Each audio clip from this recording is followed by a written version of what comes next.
going project, and some of the masonry work would have been completed. There's only a small amount of work now required to complete that job, and I would really want to see that done in the shortest possible time. I don't know if there's anything that the officer, Mr. Austin, would want to say about that particular project, but it is something that's still on the books. It's not been abandoned, and as soon as the capacity is back up, we will be looking at commencing work on that particular job site. All right, thank you for that. My final question is related to two roads, really. The Ashford Tenantry Road is in a horrible state. I know when I was at the ministry, this was on the list as one of the roads to be done in St. John. The other area would be Stuart Hill. That is also in a very, very bad state. So you have Stuart Hill, Lovell Road, Codrington Road, all in the Stuart Hill area. That, again, this was on the list at some point in time for work to be done. Can you give any updates as to if this is going back on the schedule in terms of repairing those particular roads identified? I think it's fair to say, Honourable Member, that the neglect in St. John has resulted in almost every road that you have raised thus far having now to become a priority. And as I would have stated earlier, one of the things that we have had to do is to prioritize because there are so many roads to be done. What comes to mind is Pothouse, because the ministry would have started the Pothouse Road. Because of the nature of the soil, as you know, in the Scotland district, they would only have been able to complete phase 1 of the works. And what we have asked the Complant team to do is to basically do the designs and the necessary assessments to be able to get us in a position that we can actually complete phase 2 of those works. It is not work that can be done by the ministry's team. It is work that, obviously, because of the nature of the soils, is going to require a lot more geological testing and topographical surveys to be done in order to be able to have that road properly constructed. The other area that certainly came out of Paris Speaks that you would be aware of as well was Welch Village. We visited Welch Village. Several elderly people live along that stretch, and we recognize that we have to, again, move that up the works program because it is really one way in, essentially one way out because of the condition of the road at this point in time. So Ashford certainly is also on our radar, as well as Stuart Hill. But I think you can appreciate that in terms of trying to prioritize these, in particular, 4 roads in St. John, it is not a strict mill and pave. It is not something that the paving unit can do. And what we have undertaken to do is to place them in the programs that first they can be assessed, then the designs can take place, and then we can actually put them on the schedule to be able to execute. I can assure you that whichever is the worst of the roads, or I should put it differently, whichever may be the more simpler of the roads, then that is what we try to kind of knock off quickly. The ones that are going to require more complex, detailed designs to be done, those are the ones that will obviously fall somewhere down the program. But to your point, you were a minister in the ministry as well some time ago, and I think you also would be aware that roads have come onto these lists and fallen off of the lists. And they come on and off for different reasons, because there are new priorities, because there's a shift in the direction of policy.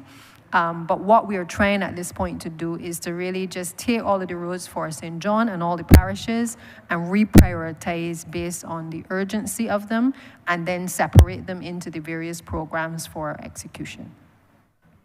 Right. Thank you, Minister. I shiver to think what would happen if the depot at Bath, based on what is happening in another jurisdiction, had to identify what they did in the last week. Chair, I yield back. Thank you, Honourable Member.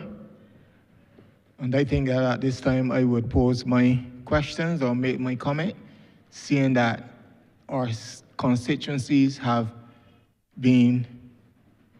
are similar in a number of ways.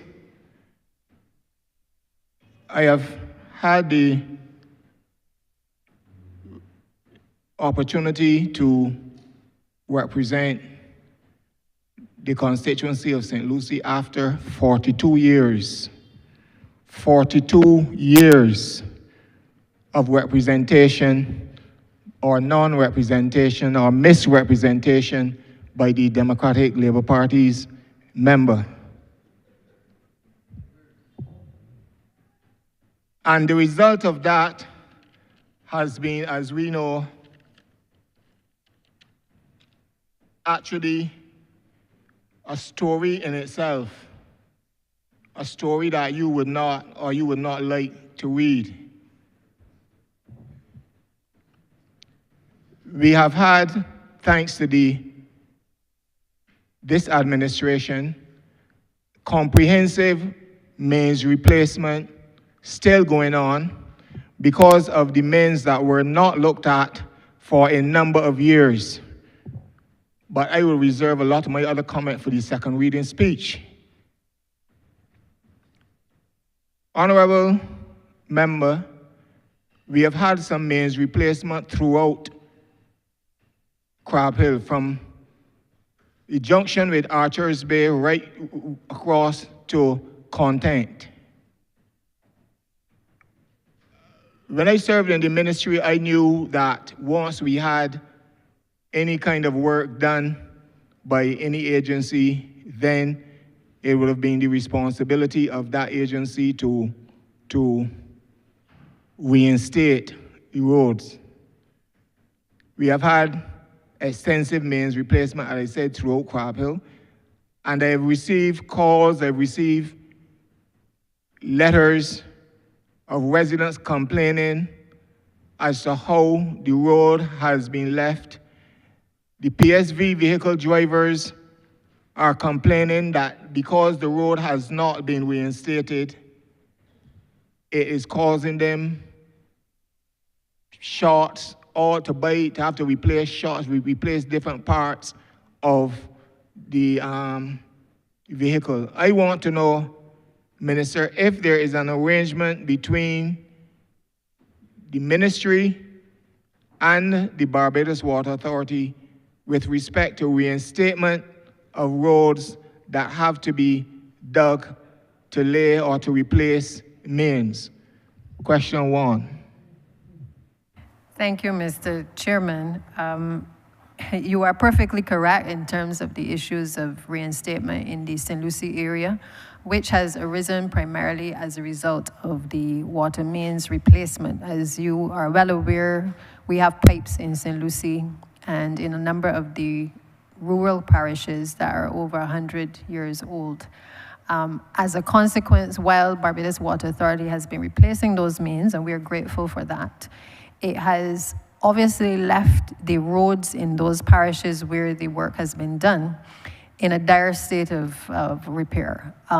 One of the things that is noticeable when you drive through certain parts of the country, not just in your constituency, but across the country, is that you will see almost 2/3 of the road having been well maintained, and then you will see in one corner of the road, you're going to see the deterioration in terms of the opening up of potholes caused as a result of the break, first of all, of the asphalt, and then sometimes the reinstatement not being done as securely as perhaps it ought to be.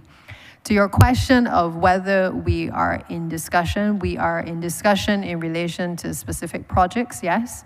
And we also have, recently, I shared this earlier, that we have received from the Barbados Water Authority a list of areas across the country, St. Lucie included, whereby they have asked us to take on the responsibility of doing the reinstatements in these locations. I would have mentioned before too that the concern would appear as though the contractors have been trying to charge the Barbados Water Authority significantly higher than what they would often charge the Ministry of Transport and Works, or what we would on our own accord believe would be the cost of doing the reinstatement. And therefore, I think it's reached that point where we recognize that we will have to deploy some resources to be able to support their efforts, but also to be able to guide the Barbados Water Authority as to the rate structure perhaps that needs to now be engaged so that we are not at cross purposes in terms of getting the reinstatements done. And so I believe St. Lucie is definitely on that list, and we will be working with them to deploy the necessary resources between the two entities to start that reinstatement of those roads. The truth is, though, that in many cases, the nature of the disruption that has been caused on the road may require us to actually do a full mill and pave of the road. And as you can appreciate, we can patch only so much, but the truth is we may either have to take out deeper sections of the road, or we may have to place that road in a particular program where the cost obviously will be a lot higher, and we will then have to prioritize it according to the other works that have to be done. So I hope that answers your question. There is consultation, but there is certainly room for improvement in the way that both entities operate in responding to reinstatements across the country. Thank you, Minister. I'm now going to move quickly to a situation at Jilks Road, at Higginson Road, and Foster's to Swampy Town Junction. All roads in dire need of rehabilitation. For whatever reason, over the period of time that this constituency, which I have the honor to represent, was represented by others, it was not necessary, or it did not appear important to ensure that these people in these communities benefited from government expenditure on roads. It seemed that all roads led to St. Philip. Madam, your honorable member, I know that there is a program because I have in my possession, when I served in that ministry, I have the list of roads as categorized on the CAF, on the MTW. I looked at the list this morning before I came here. And so I want to know if, I'm not going to ask you when, if that list, because the list was done on the financial years, albeit those financial years have passed, because 2021 financial year gone, we are now in 24, we are now in 25, 26, about to go into 25, 26 financial year. And the people of St. Lucie has asked me, and these districts have asked me to raise this matter on their behalf, because there is someone lurking around, seen to be I wouldn't call that term that we wouldn't use if I were on the outside, but the one refers to come lately, now raise their head as though it is, these things have now come to fruition under my stewardship. It is my responsibility, as the people of St. Lucie have asked me to execute, and to find out where on the program, if these particular roads that I mentioned, I haven't gone to the bridges yet, these particular roads that I mentioned are still on the radar of the ministry. I've heard all that you've said for the entire day that you were here and prioritizing and so on, if they're still on the radar, particularly the people in Jilks Road and Higginson Road, which I know will require reconstruction and so on. Thank you, Chair. Now, I just want to go back a bit to say to you, first of all, that while, and I think you can appreciate this from having served in the ministry, we had a number of roads in the various road works programs in various categories that had been identified as priorities in each financial year. Even if you take the estimates book from time to time, you will see a list of roads that is projected by the Ministry of Transport and Works that will be done in that financial year. In many cases, it is not all of the roads to be done. It is really literally a summary of some of the works to be done. But we all know that there is a wider program from which a pool of roads are put in and costed once they're assessed, and a determination is then made in terms of the priorities for which roads are actually done. I say that because it is clear that your roads perhaps were included in those estimates in previous years. But I know that within certainly the last 2 years, that what we have had are a number of roads that have had to take priority over some of the roads that would have previously been in the roadworks program. And I speak specifically to the impact of climate change, because with all of the best intentions, we have found ourselves in a situation where a lot of the infrastructure has started to break down. We have had to respond to issues, for instance, at Spa Hill in St. Joseph, where we have had land slippage. And we have had to start the issues of, dealing with the issues of relocation of households as a result of that type of slippage. We had intense rainfall, which affected the area around Bucks and caused significant impact on the road infrastructure. Resources had to be diverted from, I'm sure, your roads and others to be able to address those. If you take the Lanes Bridge, we had some issues there. Again, we had to close the road, divert resources that were not planned in the first phase of the roadworks for that last year, but we had to move it into the program in order to address it. We also had areas like Melvin Hill and Mellows Hill, and I can go on, Chair, in terms of areas that were not on the radar for prioritization in a particular financial year, but have had to creep into the priority list as a result of the deterioration caused by the intensity of the rainfall. I say all that to simply say to you and to the country that there is no mischief on the part of MTW by removing a road from a list or removing its high priority from a list. In fact, what we have been grappling with is the fact that, as I said before, 70% of the roads were in a poor condition in 2018. And each year, despite us using best efforts to rehabilitate and to reconstruct roads, we are still behind in terms of the number of roads that each constituent would want to see done across the country. Now, we've had the 2 roads, Jilts Land and Higginson, assessed. You would have made the necessary representations in relation to that as well. And we have had those assessed under the current program, which is a Focus Works program. We're waiting on the outcome of those assessments so that we know where in the priority we can place it.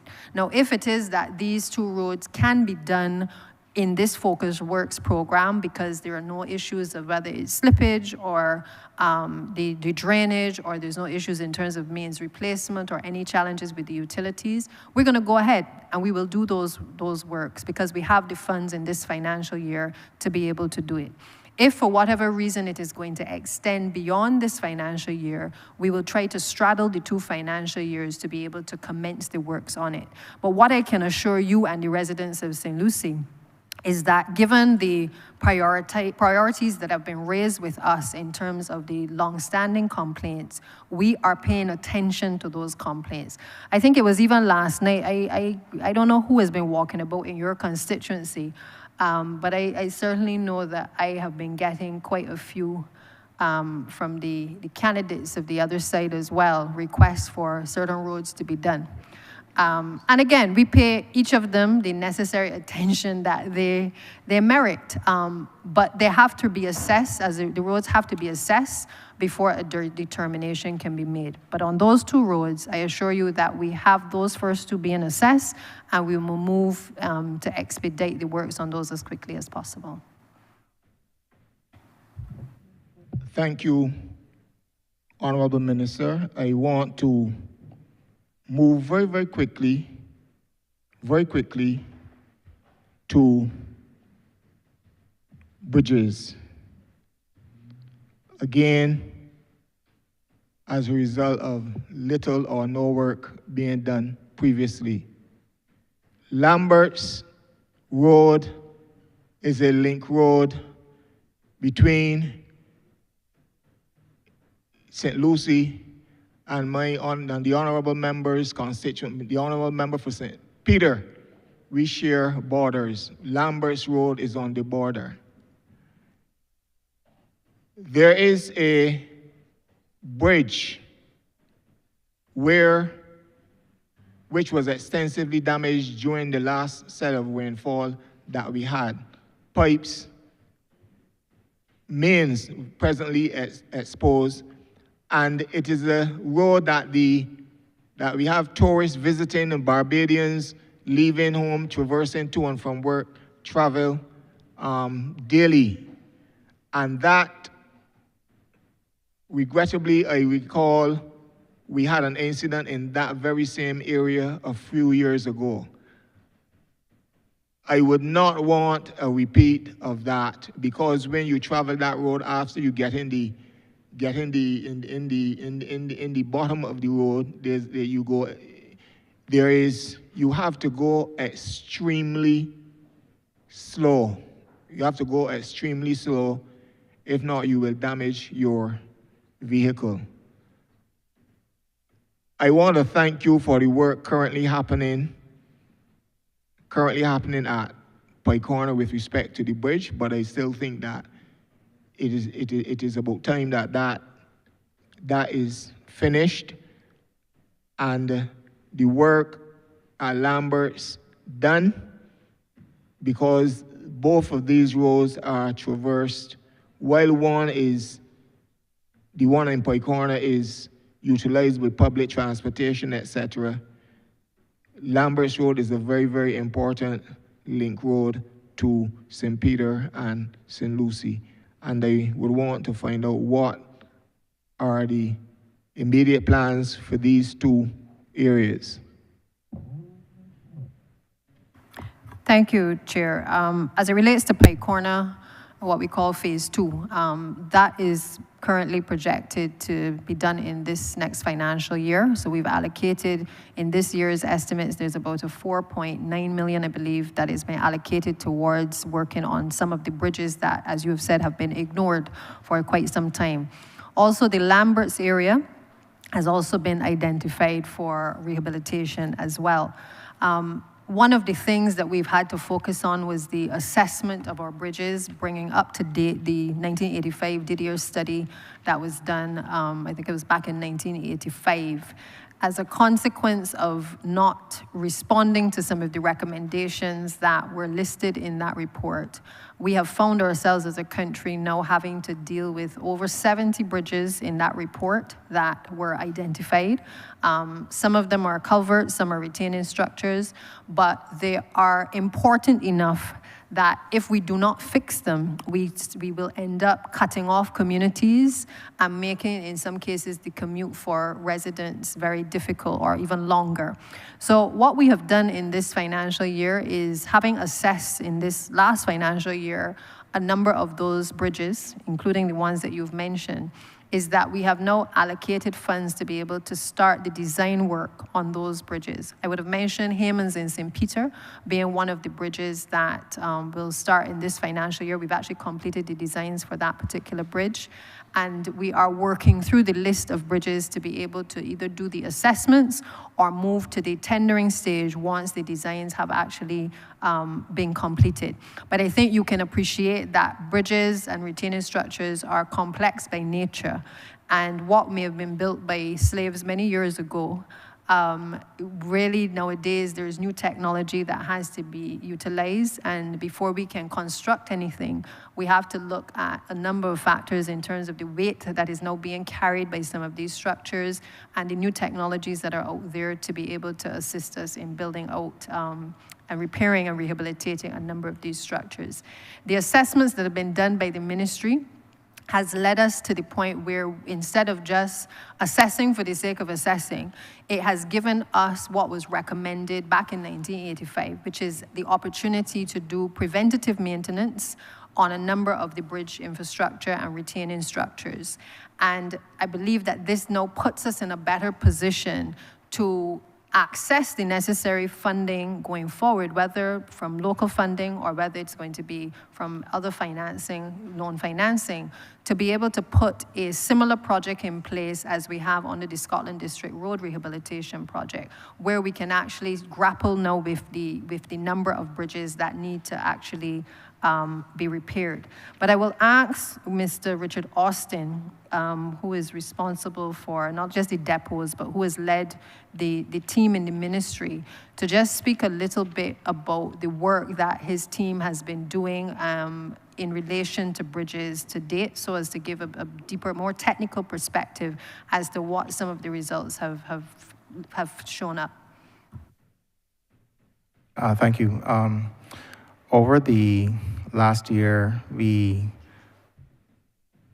Richard Austin, Deputy Chief Technical Officer in charge of roads and bridges at MTW. Over the last year, with the addition of 2 engineers, at least to my section, we have been able to transpose the location information from the original DDA study, which was they used a method of locating the bridges by like mile markers. So this is like distances out of Bridgetown to locate the bridges. So what we spent a few months of last year doing was to using Google GPS coordinates to get the information from the old study into a database that we could readily access, and also share that information with other agencies like the Water Authority, for example, and the other departments in MTW that may have use of that information. And out of that, we have started with to clear around the bridges between St. Thomas Parish Church and Mile and a Quarter, with a view of where need be, refurbishing the infrastructure and doing our inspections, refurbishing the infrastructure, especially the critical infrastructure of the utilities, who also share those crossings, to make sure that we are as resilient as possible going forward. So we've started that work, and we will continue our inspections and the rollout of maintenance programs for the bridges as well. So as our minister mentioned just now, there are 70 bridges thereabouts in that study, but there are a few more bridges that were not included that we're also locating as well, and have about 650 culverts on island, at least in that study. There are probably a few more as well. So that gives you an idea of the scope of the challenge that we're facing, but we've begun, and we are keen to complete that task.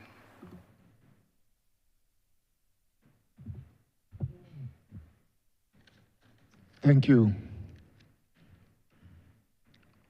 Honourable Member for St. Michael Northwest.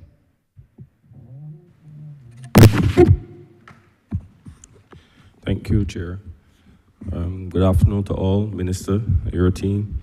My question relates to drainage and the challenges that are caused because of canals, watercourses, and wells that need proper maintenance and upgrading within my constituency. Ma'am, I know that you are a product of Brandon's, and there's a canal that is situated in Hoardersland, Brandon's, leading to Brandon's Beach. One of the challenges that the residents are having with this canal is that usually when the tide or the water level on the beach change, the sand from the sea most of the time block the mouth of the canal. One of the things that the residents are requesting is, if you're a good lead ministry, ma'am, can extend the mouth of the canal further into the sea to help rectify this issue. That's my first question, ma'am. I'm going to ask Mr. Bryce, who heads the drainage unit, to address a number of the concerns you've raised, particularly because as you have raised them with me, I have in turn passed them on to the drainage unit, and I know that he's been on the ground trying to work with you to address the challenges you're facing. Mr. Bryce? Good afternoon, everyone. Mr. Bryce, STO, Drainage. Kind of used it. With respect to the canal at Brandon's, we monitor the canal and we clear the sand barrier when the water levels become high, and we work along with the tide as well. We usually clear at night not to bother the bathers on the beach, right? In regard to extending the canal, that is something that we have to look into, and along with coastal, and see how that can work. Thank you. My second question relates to another canal, and this is one between Ferniehurst Pasture and Bridge Gap. The walls of this canal collapsed, well, parts of the wall collapsed sometime last year, and as we speak, the state of the canal remains the same. I had reported it to the minister. One of the residents out there who normally keep in touch with me said that to this day, no one came to really clean the canal, to remove the debris, and to start the infrastructure work in terms of repairing the canal. Are you aware of this? Mr. Bryce, if you can. Yeah. If this is the same canal, we visited the canal in Ferniehurst, myself and one of my officers. If you're speaking about the same canal, this canal will be put on the upcoming well contract to do the repair works. Thank you. And there is another canal, another problematic canal situated between Second Avenue, Carter's Gap and Straker's Tenantry. This is a canal that, honestly, I don't know if you ever visited the area to actually witness the state of the canal. There's also a well situated alongside the canal that I could honestly say that needs upgrading in terms of the infrastructure, right? I could tell that the walls of the well have deteriorated over the years. I don't know if you ever visited the area, Mr. Bryce, but if you're not sure exactly where this is located, I am willing to meet with the members of drainage to give them a tour, because I know the constituency very well, and they could identify all of the problematic areas within my constituency. And this is another area that I would love drainage to also pay close attention to as well. Ma'am, my next question relates to roads. I know that you have been doing some work in the urban areas, and I just want to thank you publicly for the newly paved road that the residents in 3rd Avenue, Free Hill received recently. But to add to that, there are a few roads that really need urgent attention. These are roads that will need proper infrastructure upgrade in order to really pave these roads. If you can recall, I had mentioned previously about Barker's Gap, Dickens Road, Gills Gap, Bridge Gap, Pearl Bay, and also Hinson Gap, Free Hill. Can you tell me if you all will be paying more attention to some of these roads that some of us may call cart roads, in terms of improving the infrastructure so that the residents in these areas could have properly paved roads? Yeah, thanks, Honourable Member. The answer to your question is yes. First of all, from the roads that you have mentioned, those roads have certainly made their way into our radar. And as I said before, the first thing is the assessment of the roads, determining which category they fall into, and then allocating them accordingly. You would have had the Free Hill Road completed recently. again, because that was one of the roads that had been identified that needed to be done. And I hope that what is being heard loudly from what you are saying is that there is no election looming, because the long list that you have would suggest that if there was an election looming, that we would be fixing all of them right now. So to assure the leader of the opposition that, to lay his fears, I just want to put that out there. Where you have short roads, and I'm not sure if your categorization of short roads is the same as meets the criteria of the ministry, but these are roads that we would consider earthen roads, roads that are roads that lead to houses where the persons would have had the challenge sometimes of having to, when it floods and stuff like that, having to use 2 pairs of shoes to get out of their accommodation.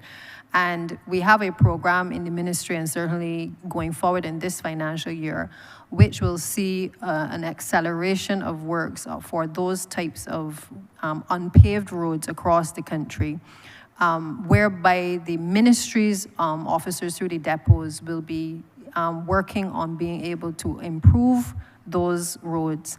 And we will also work alongside with local contractors who have the similar equipment to MTW to be able to award the contracts for them to be able to support the efforts of the ministry.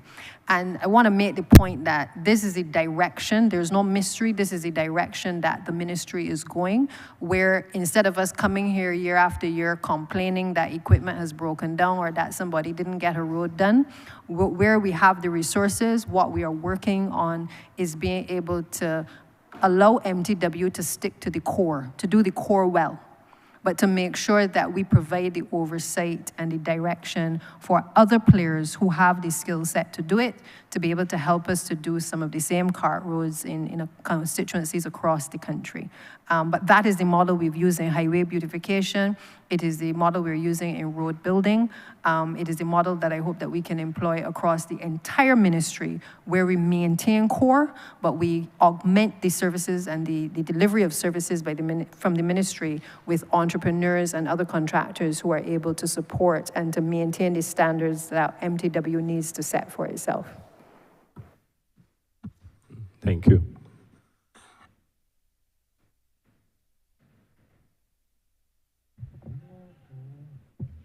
Honourable Member for St. James South. Thank you so much, Chair. And let me extend my thanks to the Ministry of Transport and Works. I know you have a huge and at times thankless job, and you have to hear all 30 of us calling and asking about various things that deeply affect our constituents.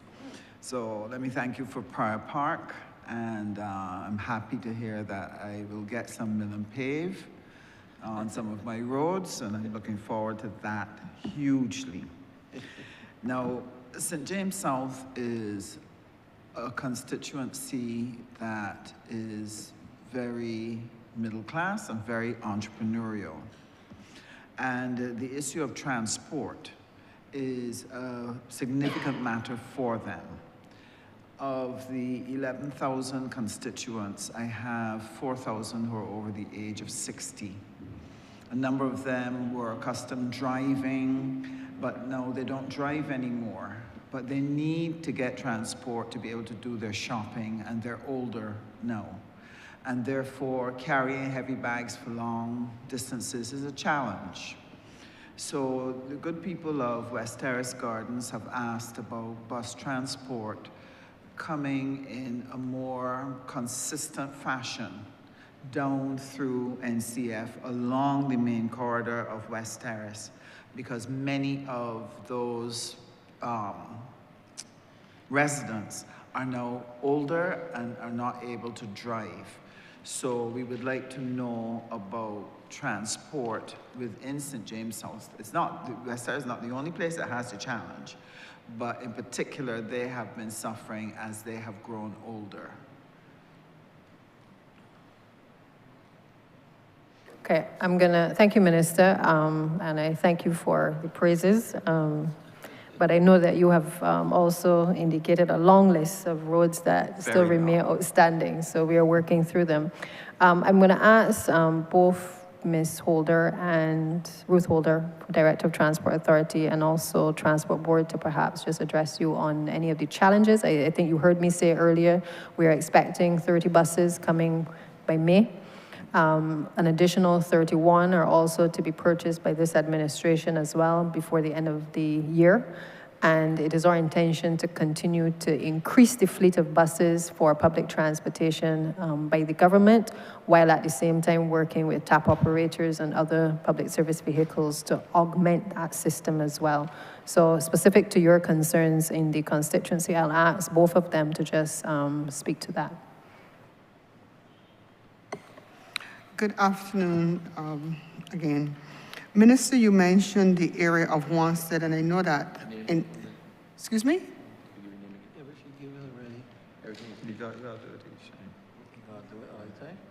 Oh, sorry, Ruth Holder, Director of Transport Authority. Minister, Chairman to Minister, I know that you spoke of Wanstead in terms of the concerns you have with residents, but I know you have quite a few PSVs that actually come through Wanstead. Is there a specific time frame that you are having an issue with? Because if that is the case, it is one that we certainly can take a look at and see how best we can address. Okay, part of their issue is they prefer Transport Board because they're a little nervous with ZRs. So, and I'm sure you can appreciate that. Their nervous system can no longer take that exhilarating ride. Excitement.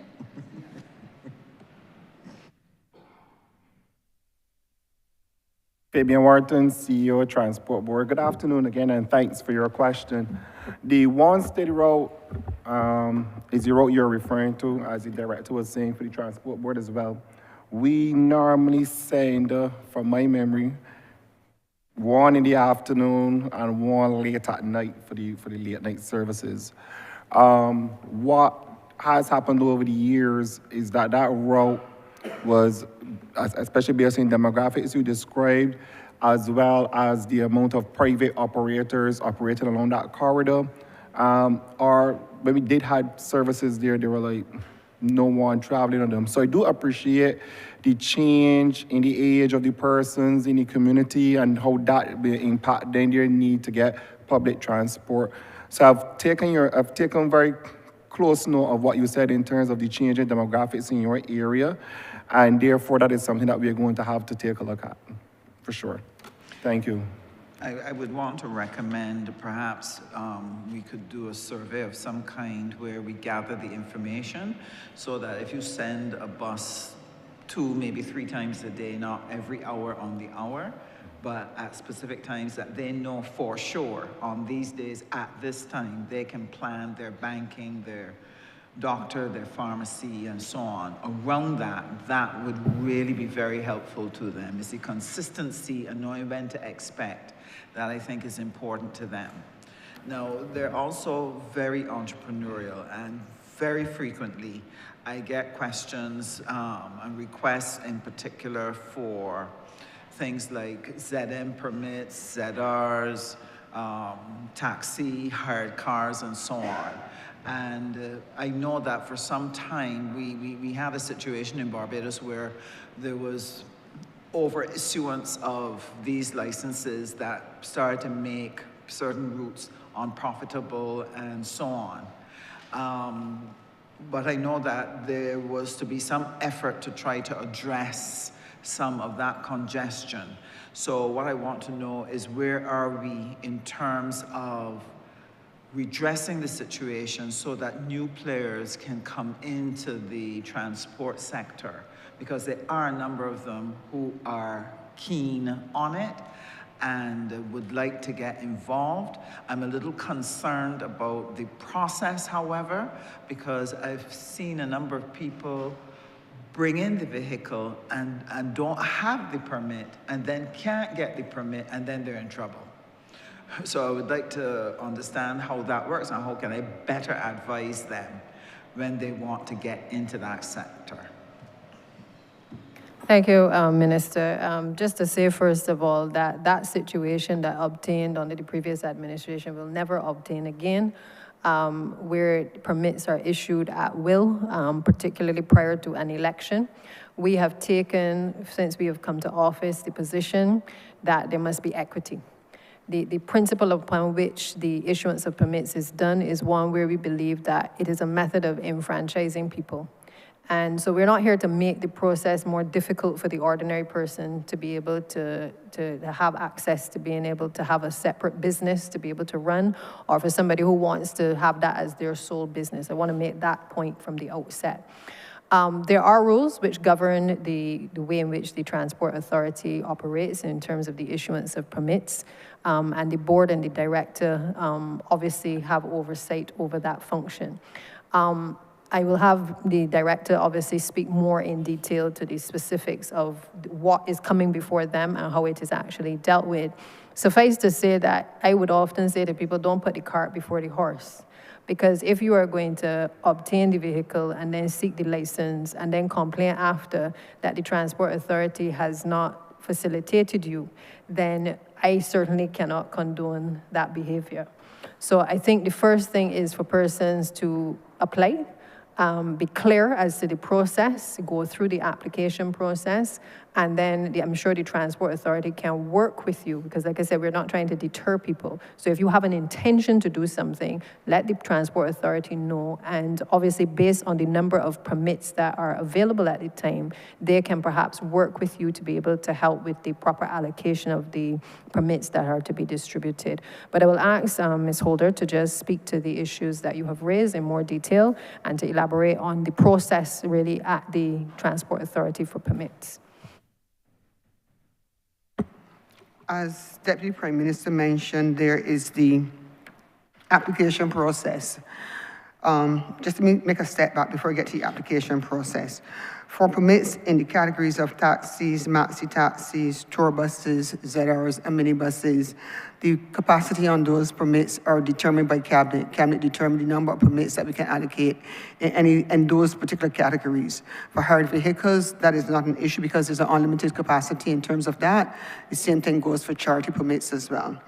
So the process in terms of all the way down to the actual granting of a permit, you make the application on the Transport Authority's website. You indicate the type of permit that you're applying for. We get on average about 320 applications per month for permits in various categories, so therefore we have to process all of those. We have an online system, but yet still we still have to process it and ensure that information being submitted is cross-referenced and is cross-referenced correctly. So therefore we have to cross-reference KIPO website, Electoral and Boundaries website as well to make sure that the information that we're getting is the correct information. We have a staff, we have an admin staff of 9 persons. I have 1 clerical officer who more or less processes all those applications. So you can imagine what it is. Once all the application information, all the details are there, then we schedule interviews. Each applicant in those categories I mentioned before, which is a taxi, et cetera, all those applicants must be interviewed. The only way we know who to grant a permit to is if we go through some sort of process of determining whether or not they fit the criteria and shortlisting. That is done by the board. The board meets twice a week, every Tuesday and Thursday afternoons from 2 until 4:30 to try to see how many applications we can go through during that period. Once the application is approved by the board, by that committee, then we actually have to go to the board for ratification. So that is the process that we go through, but it is a task right now where I think I'm almost sure that in terms of taxis, I think I have like 530 something applicants, and for ZM I have another 400 and some odd applicants. The BTs, recently we got an increase in terms of the number, because up to August last year, we did not have any BT permits available at all. We got cabinet approval, so now we do have an increase in terms of those BT permits, so now we can start interviewing for those again. But to be honest with you, thanks.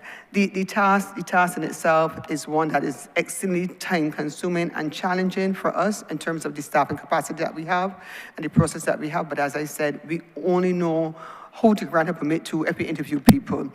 My colleague just reminded me also that we usually have some Saturday sessions, some marathon Saturday sessions for interviews, where we interview one Saturday every month, we're interviewed for the entire day in order to bring down the backlog of it. But it's a task. Thank you. Thank you very much. I could well appreciate that as a challenge. We probably have to look at what we need to do to suggest some other areas in which people can participate in the economic activity of the country. My last question on transport pertains not just to St. James South, but probably has implications for the country. And I know some time ago we had started talking about assessing the flows of how people use public transport and to move away from a system where people have to go to town and then go back out in order to get to different parts of the country. And that there was some discussion around different hub and spoke areas to allow somebody to go from, say, Oistins and get to Speightstown without having to go through Bridgetown or go from Oistins to St. John. How far along are we on that? And when can we hope to feel the full impact of that for the benefit of the citizens?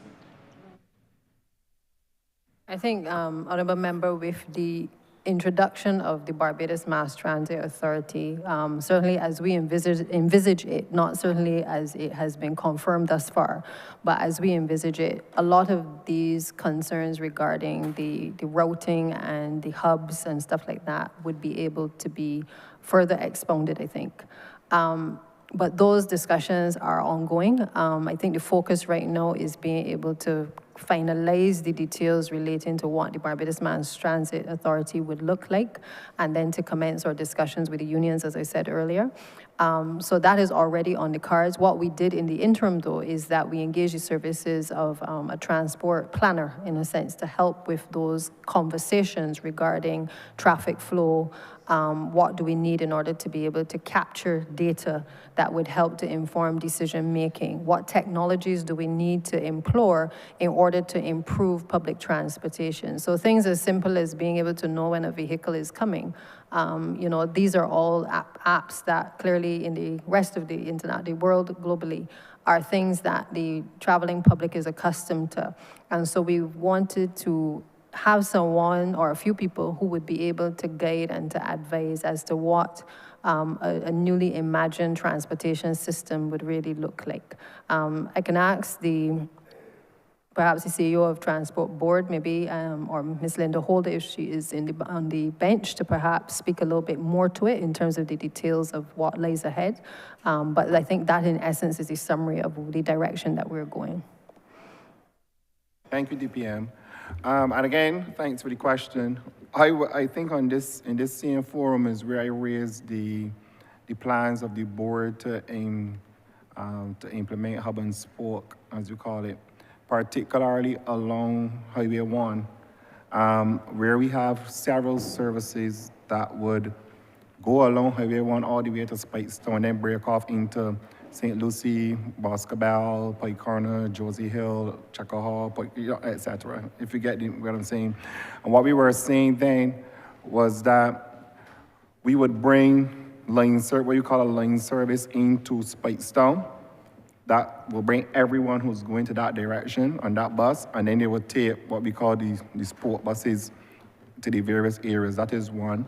You would have recognized within the last year or so, too, we would have made some adjustments to our ABC connection, our ABC proper, in terms of connecting Barbados away from having to go to town. We made some connections based on some discussions we had with representatives from St. Philip in relations to connecting the Crane over into 6 Roads, because that was almost basically impossible. You would have to basically come down to Curtin's gas station and either walk or you gotta come down to, so it was Dr. Brown who had raised it with us as well. We created the Gore Hill connection as a consequence, because we also recognize that the catchment area, a large portion of St. Philip, the polyclinic over there in Gore Hill also has them as a capture area. So we did some creative things with it, but the truth of the matter is we can't do the hub and spoke at the moment with the resources that we have. So we do envisage, correct as the DPM was saying, even maybe before we get into BMT, if it's not ready at that time, we will still be able to make those changes based on the expected increases in fleet that we are going to get within the next year or so. So in relation to technology, the board is currently in the process in advanced stage testing and live testing. So we're actually using live data for the automated fare collection system. We have begun the onboarding of our seniors. We are currently in the process of boarding 2 schools. Onboarding 2 schools. I think it is Lodge and what is the next one? Springer Memorial. That we currently have persons at enrolling students. So students from these 2 schools are getting their cards. The reason why I mentioned this system is because within that system, we have also, using the board's website and all of the bus stops, we have all the bus stops plotted in on all of the routes. And what that will do, we're going to layer on top of that from a technology standpoint we're going to put the interface on top of it to allow it to be more user-friendly for the average person to just look at it. So we do have the underground, basically the foundation on the technology, so we just need to put the finishing touches on it in order to make it more user-friendly. Because what we are using it for now is for our own internal purposes. But what that does, ideally, is it allow you to know where people board, where people are boarding, how many, what time. So we'll be able to pull those reports in to also help us with the route rationalization and how we move forward in the future. I don't know if the COO of the Transport Board wants to add anything. Mrs. Oda, she's here as well. Okay, all right, thank you.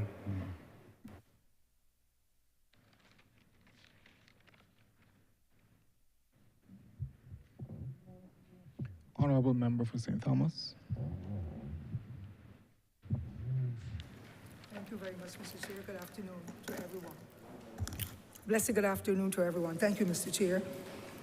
I would wish to bring to the table tremendous challenges that we have in the parish of St. Thomas and not just the constituency. And like the Honourable Member for St. James South, St. Philip South, I think it is, and St. George South, we have constituents, close to 12,000 persons, while some others have 7,800 and so.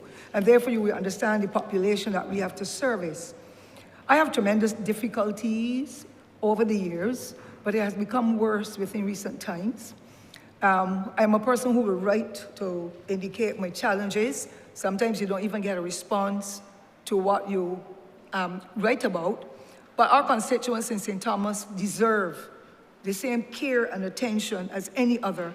And I want to thank the Honourable Minister and her team for some efforts that I've seen recently, because she knows that I am a noisemaker, even though I will love her and everybody else in the same way I did before I started to make the noise.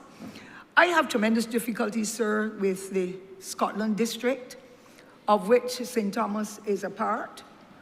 We talk about the heart of Barbados, that is in the center of the island, and it is extremely difficult to travel or traverse through the parish at all angles, even extending over to St. James Central, that has a section of St. Thomas in it as the address of persons, but the services are not there. I had reason to visit the Bagatelle depot about a month and a half ago, and I almost had a heart attack. There is no equipment there to service the parish. And when I asked the supervisor, everything along the line of equipment is in St. Andrew. I have no problem, because the problems in St. Andrew are more serious with the land slippage and all that than they are in St. Thomas. But I would wish, though, in between, to be able to get some road patching done. There are too many roads with serious potholes. Persons are being injured. Their vehicles are being damaged. And a lot of things are happening. And even I burst 2 tires, and I was told, send a picture of the potholes and the damaged tires. And I can't get my compensation. If I can't get my compensation, then you could understand what would have been happening in roads leading from Bridgefield and those that were damaged. I want to know, and I know the Honourable Minister has indicated the plans for the area. I want to know how soon can we get it, because it's fortuitous that I called the Bagatelle depot this morning to find out what are some of the areas that are to be patched, because I know of them just as well as those workers, and even better. And unfortunately, I was told all the equipment is in St. Andrew, and I said, I'm happy to know that St. Andrew is getting out.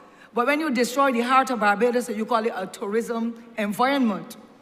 People are coming, there's poor signage. I mean, just about everything has gone wrong. I would like to know, sir, exactly what are the plans for St. Thomas in a more comprehensive way through the distinguished members who are here, and I want to thank them for coming and enlightening us, because I will have messages that I can give back to the residents, because they get cursed every day that I don't do nothing no more.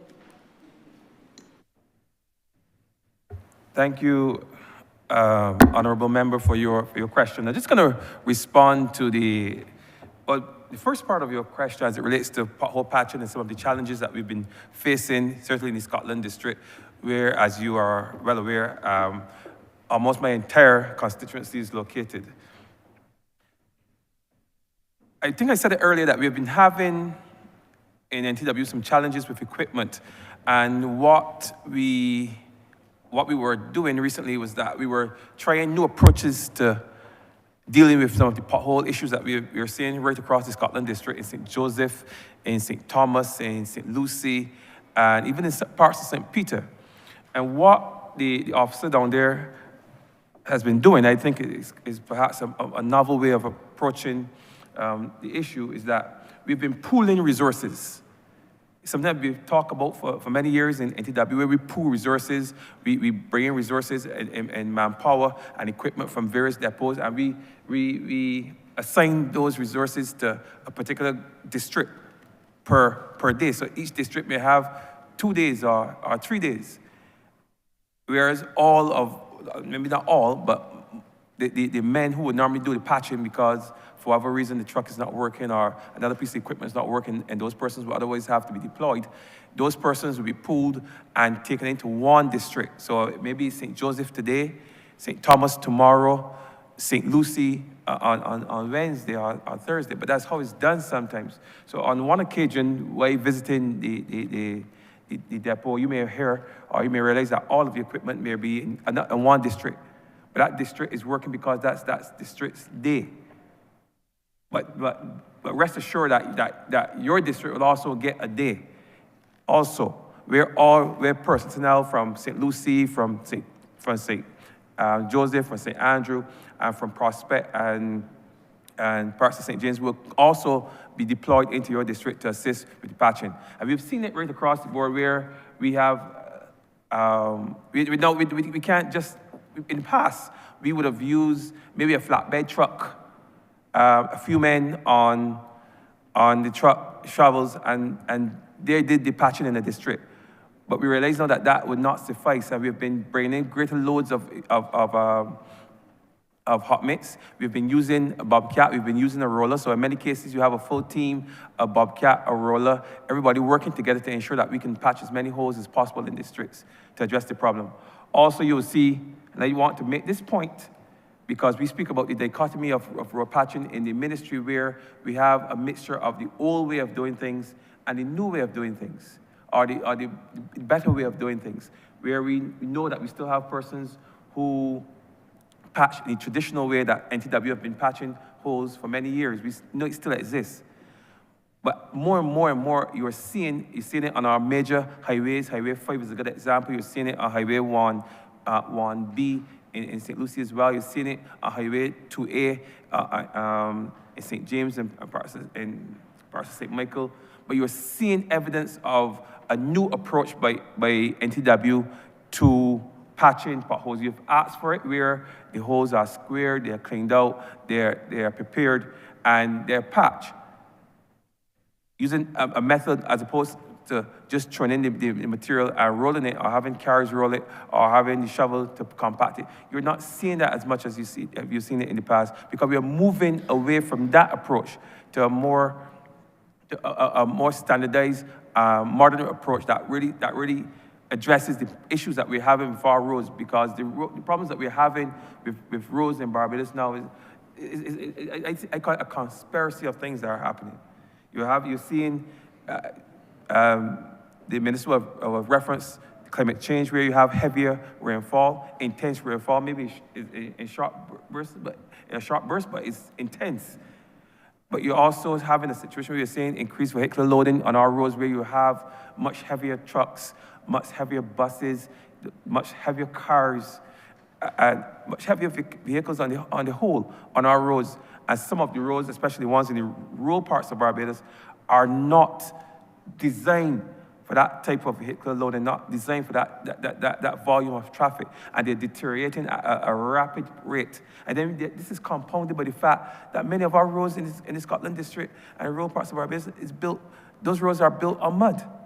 They're not like in the urban parts where we have bedrock just about 2 feet down or so. You go down to parts of Scotland district, you could dig for 20, 30, 40, 50 feet and you'll see no rock. You'll be lucky if you find some hard dirt, but you're not gonna find any rock. So those roads, and we refer to that as the sub-base of the road, which is the subgrade, sorry, which is the existing material. And if that is not strong, no matter what we put on there, it's not gonna bear the weight of the vehicular load that we are seeing these days. And these roads were built in many cases 50 years ago, 40 years ago, and they weren't built, as I said, they weren't designed for that. 40, 50 years ago, we had a few donkey carts, maybe 1 or 2 lorries in those rural spaces, but now we're seeing the big electric buses, which I'm sure the CEO can tell you weigh maybe as much as 13 tons, and probably more when they're fully laden, and big sand trucks and so on and so forth. So potholes now they're coming in 1 and 2 little potholes. We're seeing large amounts of potholes, especially with the rain falling, the way it's falling. So we have to take a more a collective approach. We have to go at it collaboratively, and it involves 2, 3, maybe 4 depots in some cases working together. So I may come one day and find all the equipment in St. Thomas. And that's because on that day, we are working in St. Thomas to make sure that your roads in St. Thomas and all the roads in surrounding areas are fixed. Yeah, just giving that inside information so you have a sense of what may possibly be the case. Yeah, and I thank you for that, Parasec. I'll let Minister MP come back in shortly. But I think you have the benefit, member for St. Andrew, of having the similar terrain as the honourable member who's raised the question. And because of his experience in the ministry with the terrain, it has also helped to inform new approaches within the ministry as to how we address these problems. I would have stated earlier that we've spent a lot of time doing preparatory work on the more difficult roads, which allows us now to be able to drill down and to deal with the reorganization of our depots. And I think that's what really the honourable member is getting at, that we accept in the ministry without fear of any contradiction that we have some challenges at our depots. But what we are not prepared to do is to do nothing. I think it was the Honourable Attorney General who said in his opening of the debate on the Attorney General's office that the MTW was at one point an employer of last resort. And certainly I would like to be responsible for turning that on its head and allowing MTW to be a place where people pay attention to the delivery of service and services, and to ensure that the quality and the output of what we do satisfies the general public. So it can no longer be that we just have a slapdash approach to laying down asphalt on the ground to fill potholes. It can no longer be that we get reports of what the depots have done a month after they have done it without being able to clearly understand and appreciate where is the forward planning that has to be done in all of these districts.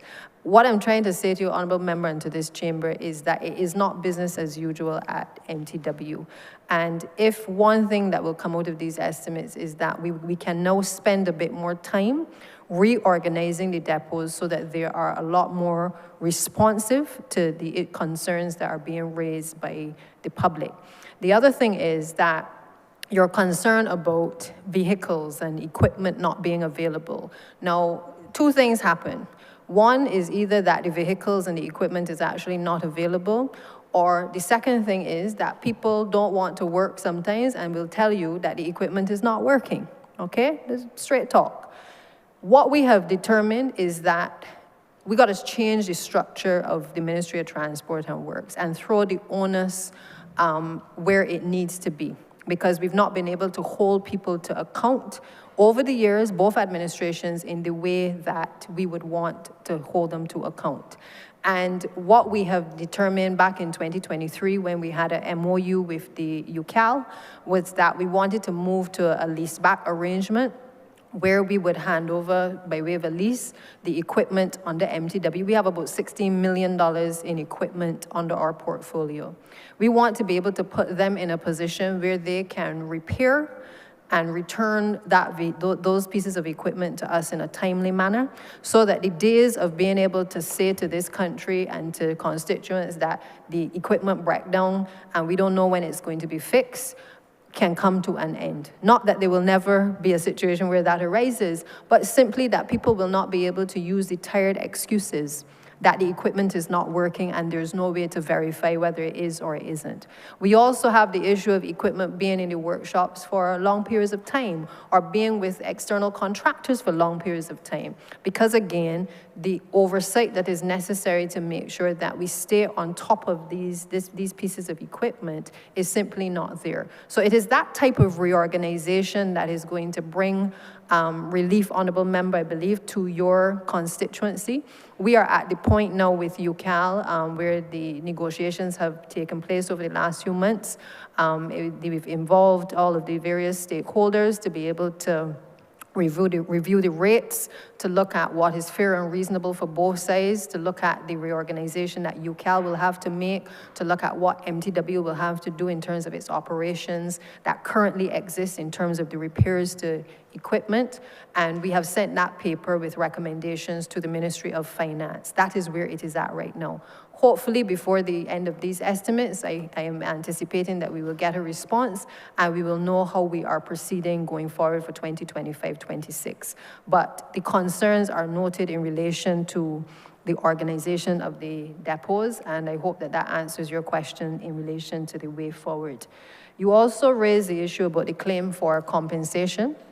And just to say to you, Honourable Member, I saw your name on a list of persons who had claims for, I'm not sure if you're dropping a pothole or what, but I suspect that you have made a claim through the system that is provided by the ministry to claim compensation through the normal channels. What I can say to you is that, and I share this with the general public in terms of the steps that are required. Obviously, you have to make the claim, state where the incident happened, where the pothole was. If you can take a picture, a location pin, and send it to the ministry, then the response from the legal counsel usually is to verify that information and then go through the normal channels to be able to make the payment in terms of compensation once it can be verified. Now, there's no question that we have potholes on several roads. So I think more the concern now is the speed maybe at which the ministry is able to respond to the claims for compensation. But there is a process. We've not run from the process. The process exists. How we have tried to deal with it is to get the roads done. If we get the roads done, it reduces the claims that come in for compensation from the general public. And that is why you are seeing the acceleration of works on the ground, because it makes no sense paying these large sums of monies out to people and having Barbadians frustrated as a result of their vehicles being damaged on the road. The last thing you raised was the issue of signage, and I just want to touch on that quickly, because signage is not just a problem for St. Thomas. We embarked on a national signage and street infrastructure project sometime last year, where we had engaged a number of what we call community auditors across the various constituencies to be able to assess signage and the requirements of signage across the country. And this was both directional signs as well as the places of interest signs. And the audit also took into account what was required to be done in relation to our fingertip signs as well. That audit came back, and we were then in a position to put together a tender document for persons to be able to apply to the ministry with a view to being engaged as contractors to start the process of replacing a lot of the signage, broken infrastructure across the entire country. I'm pleased to say that that tendering process has been completed. The awards have been made to 3 contractors, 3 signage contractors, and those works will start in the next financial year. I believe we've allocated about 2.7 million under sub-program 516, public transportation, sub-program 525, which relates to the improvements to traffic management. But we felt that this was necessary because, again, at every Parish Speaks, we would constantly hear the refrain from the public that the signage was broken, and particularly in the rural parishes. And if you really take a drive around the country, you will see signs in all kinds of different directions, or you will see no signage whatsoever.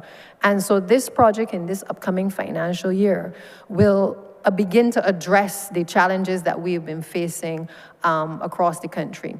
The first stage is intended to hit the major highways and then to work through into the communities, while at the same time allowing the ministry's signage department to also deal with the fingertip signs as well across the various communities. And the hope is also that we can extend that to the renaming of a number of the, say, the housing units, the various certain places of interest to ensure that we are properly signposted. So those are the plans for 2025. Honourable Member, I think I have answered all 3 of your questions. Thank you.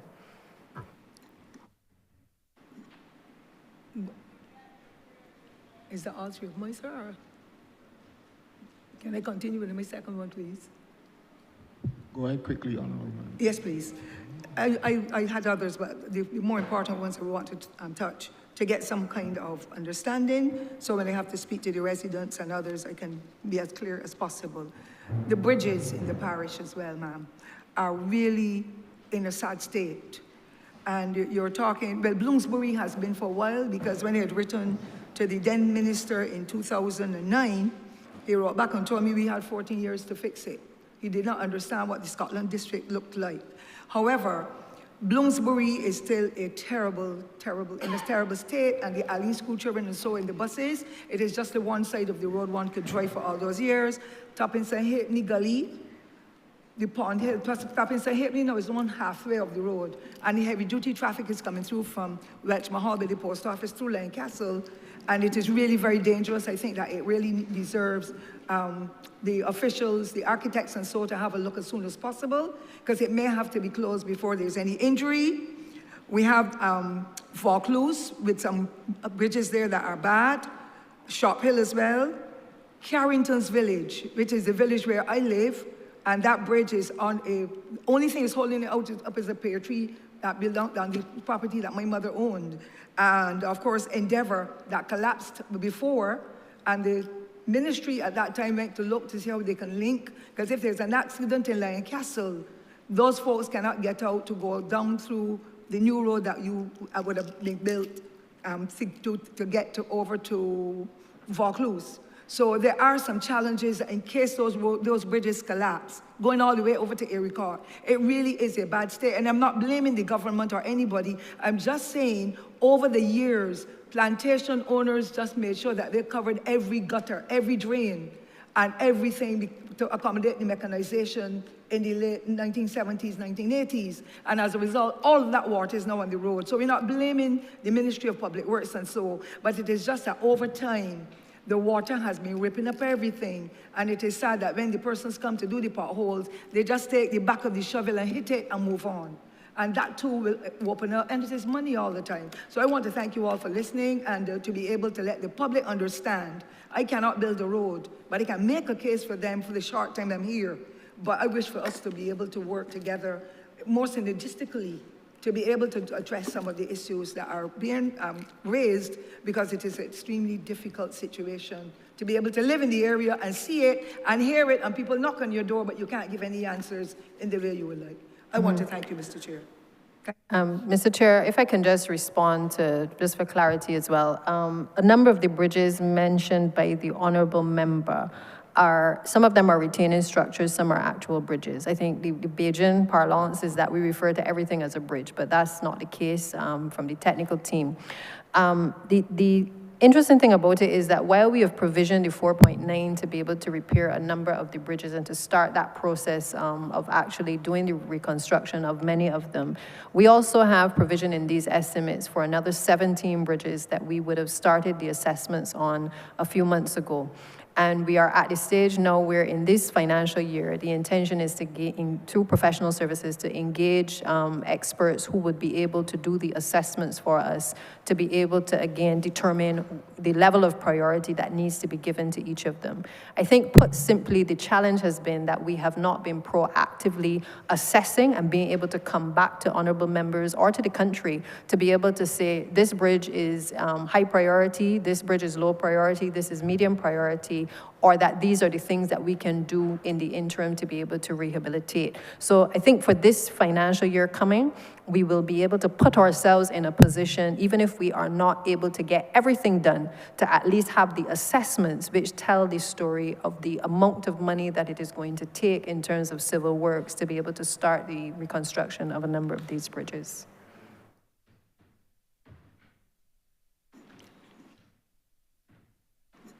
Chair, is my time up then, sir? I only wanted to make a final comment if you will allow me. Thank you. I was just checking to see. Okay, because I only make did sure two that thus far, you've, and this one is short. Honourable Leader of the Opposition. Thank you, Your Honor. And while the Honourable Member for St. Thomas goes silent, her words still resonate with me, and I quote, the Honourable Member for St. Thomas in her opening said, just about everything has gone wrong. And I wrote it when the Honourable Member unleashed on the government, just about everything has gone wrong. And I want to transpose those words to St. Lucie, because what is happening in St. Lucie is not fair to the people of St. Lucie.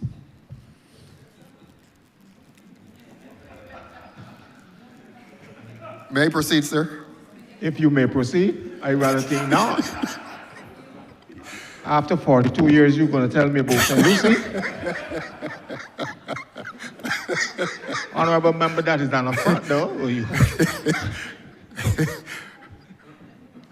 You are allowed me to. Well, your microphone has been muted. I don't know if the Honourable Member for St. Thomas has something to do with that, but.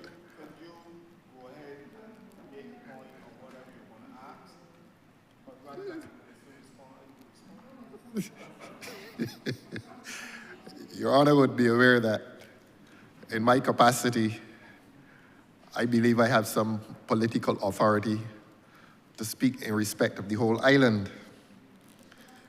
And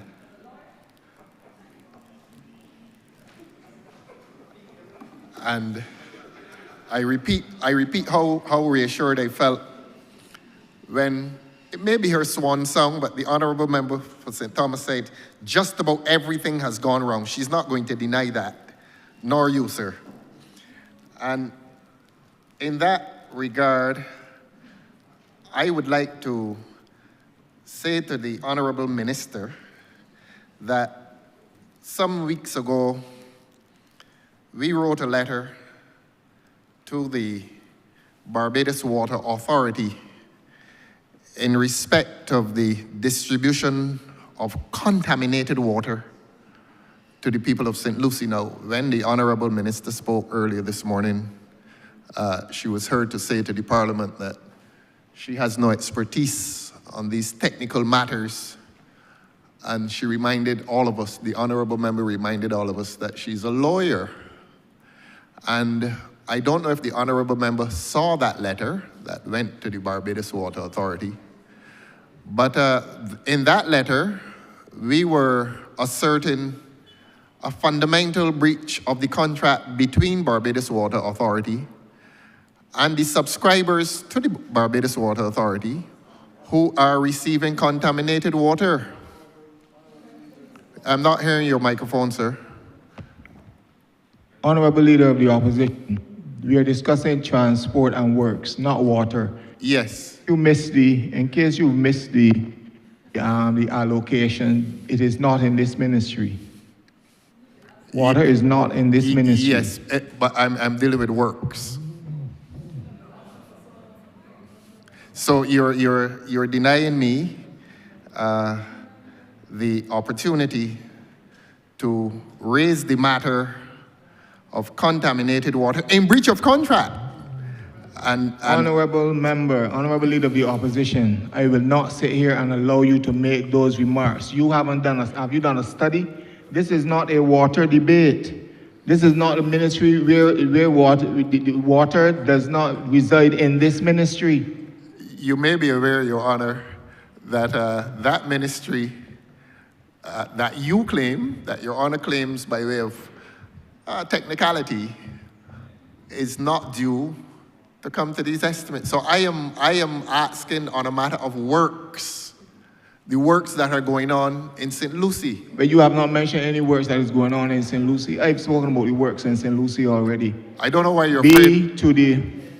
Get to the point under the Ministry of Transport and Works. Well, my concern... Are you talking about mains replacement? Are you talking about mains replacement? Because you haven't replaced any since 2015. 2 years. I trust Your Honor is not precluding or preventing me from exercising my right to ask questions. No, I'm not preventing you from exercising your right, but I'm allowing you that you have to abide by the standing orders. I'm hearing you, and I'm hearing the Honourable Member of St. Thomas, I'm hearing you. Yes. I'm listening to you. And I'm saying to you, sir, I am appealing to you in your good office that if you plead the technicality that the question of contaminated water is technically not under this ministry, I'm saying to you that this is a matter of works. This ministry is called the Ministry of Transport and Works, and water, until very recently, if we want to plead technicalities, was under the ministry. So let us continue the technicality. I'm not dealing with technicality, I'm dealing with facts. Oh, you're not? Well, let me say to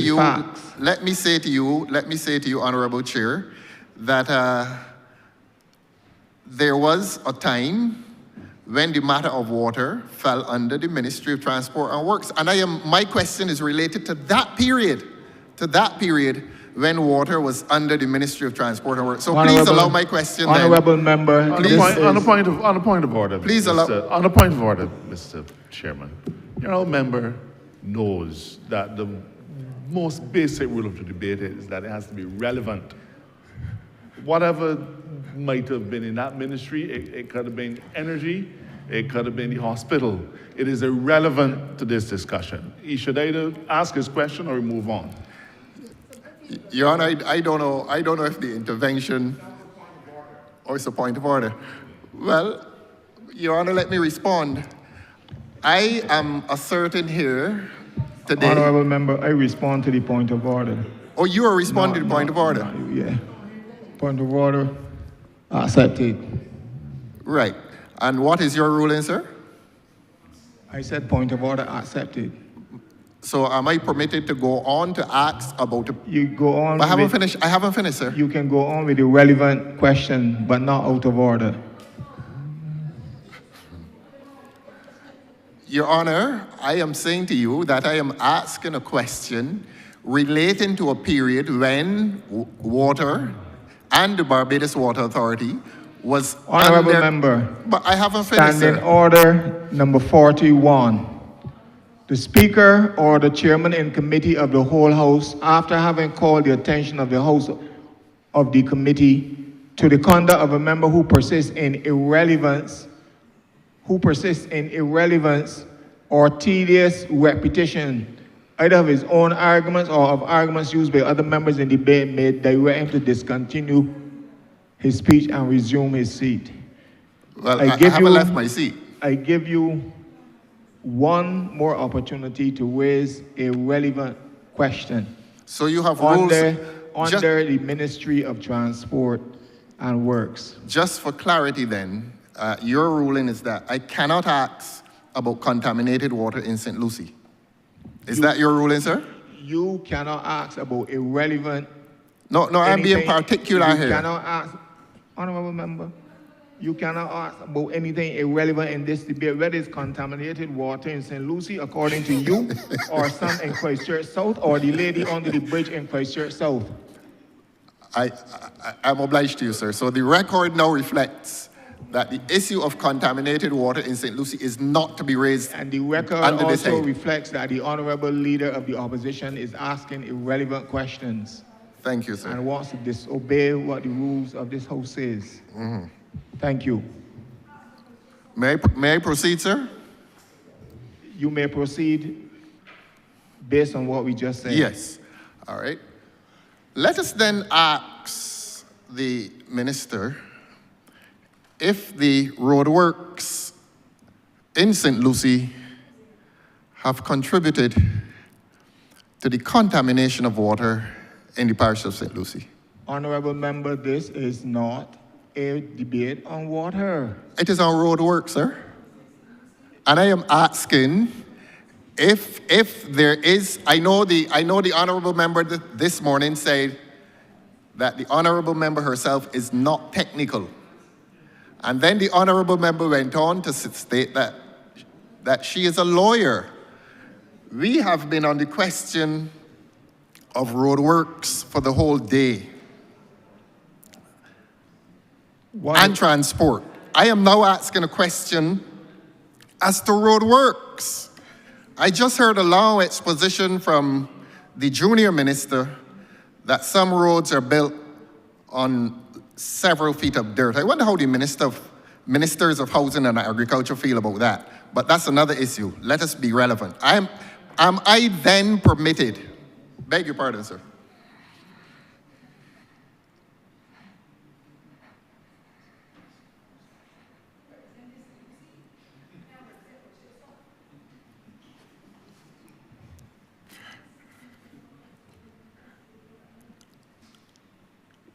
Repeat your question. Thank you very much, sir.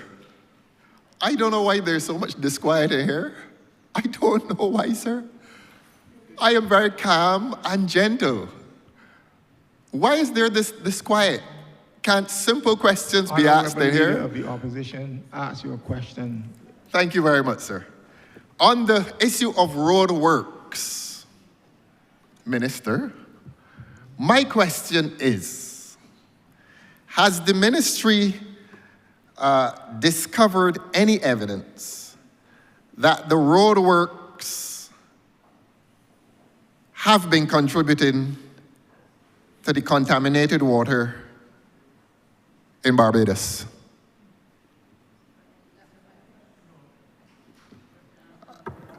Thank you, Chair. Honourable member. Motion again, sir. They're trying to decide who to answer, who is the answer. Honourable. I've asked the question, sir. Honourable member. Well, then allow the minister to answer. Exactly. But I was asked if that is something. something. Allow the minister to answer and desist from interrupting. For your sake, sir, would you like me to repeat the question? No. About 10 people say no. This is a dictatorship. Honourable.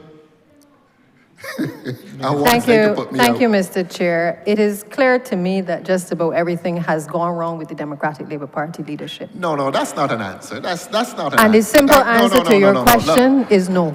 There was just a ruling on relevance.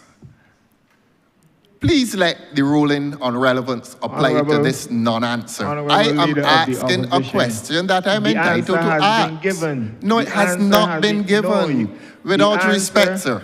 The answer has been given. I heard an answer about the leadership of the Democratic Labour Party. What does that have to do with the Ministry of Transport and Works? I have exercised my right to ask a question as to roadworks in this country. And whether roadworks are responsible for the contamination of water in this country. I am entitled to ask that because the people in St. Lucie are receiving brown water and they're being forced to pay for it. And that is a fundamental breach of contract. That is law, and it is good law.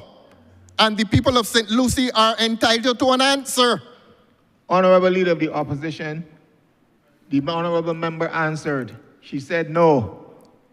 She said no. I did not hear The no. I heard record- something about the record leadership of the House will Democratic Labour reflect that Party. She said no. Well, I will follow up. Because you may I will have, ask a follow-up question. You may have disquiet with the Democratic Labour Party. No, but no, we are that is not discussing relevant that to in here. This house.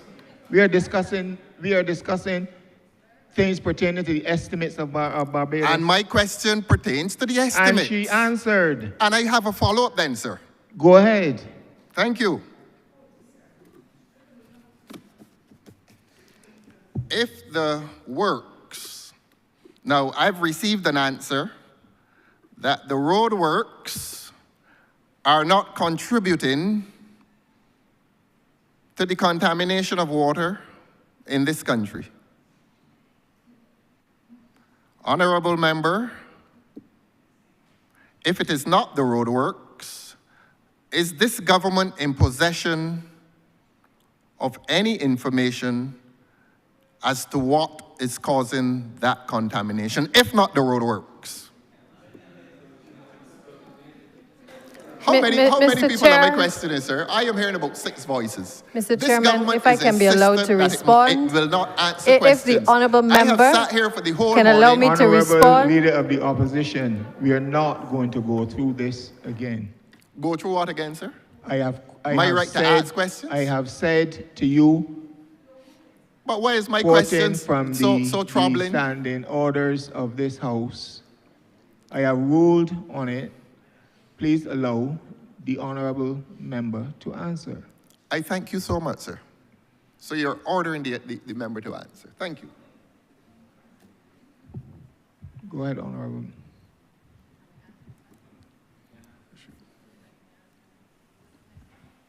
It is not a relevant question. I beg your pardon, sir? But you've asked the member to answer. If the member is unable to answer, I will go on to the next question. The record will reflect Mr. Chairman, that the I member think says she is unable to answer, and I will move the on. country is well aware that we have been replacing water mains that are over 100 years old. I am not sure to what the honourable member is referring to when he speaks of contamination. I think that's the first thing. Brown water is also caused as a result of the rust, sometimes from the same pipes that we are replacing, that his administration did not replace, did not care about the people sufficiently to be able to put a water mains replacement program in place. So to engage in a theater in this place whereby he is seeking to insinuate that we are in any way contaminating water is incorrect. The honourable member to answer. Whenever y'all can answer questions, it's about theater. Tell the people that enjoying the brown water that they're in theater as well. We are not insensitive to anybody experiencing brown water, but your questions must be relevant to the debate. Wash white clothes with Honourable Leader of the bathe with Opposition. Are you talking about theater? Read the rules of the House. You must allow the chairman to be heard in silence. Read the rules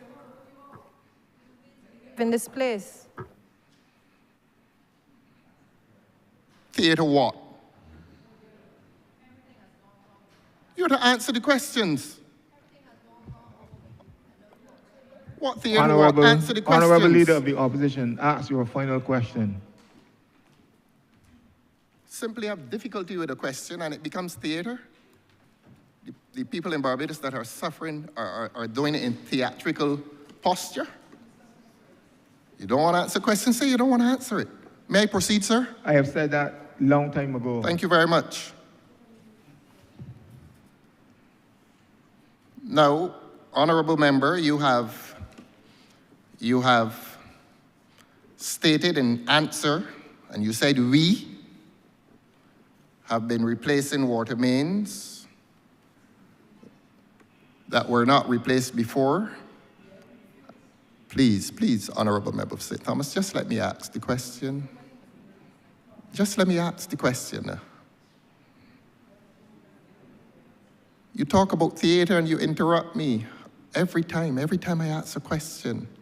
This commotion of interruption. May I proceed, sir? Thank you very much. Honourable member, you've told the chamber and you've told the country the cause of the contamination, that it is contained in mains that were not replaced. I am saying that that water that is resulting from unreplaced or old mains is not usable by many persons. And therefore, it becomes our position that if that water pumped to those persons is not available for use, then that has resulted in a fundamental breach of the contract between the consumer and the Barbados Water Authority. And I know you are not functioning as a lawyer and that you're functioning as a minister, but an official letter was sent to the government asking this government that claims to be very caring and compassionate to exercise forgiveness in relation to a contract that has been fundamentally breached. If you care to answer, will the government be disposed to forgiveness of bills in relation to water that is brown and or contaminated? Mr. Chairman, the honourable member is taking advantage of his parliamentary privilege. He is irrelevant in his questions and he knows it. If he wishes to have a forum to discuss water issues, there are many opportunities for him to do so. But we are in the estimates debate.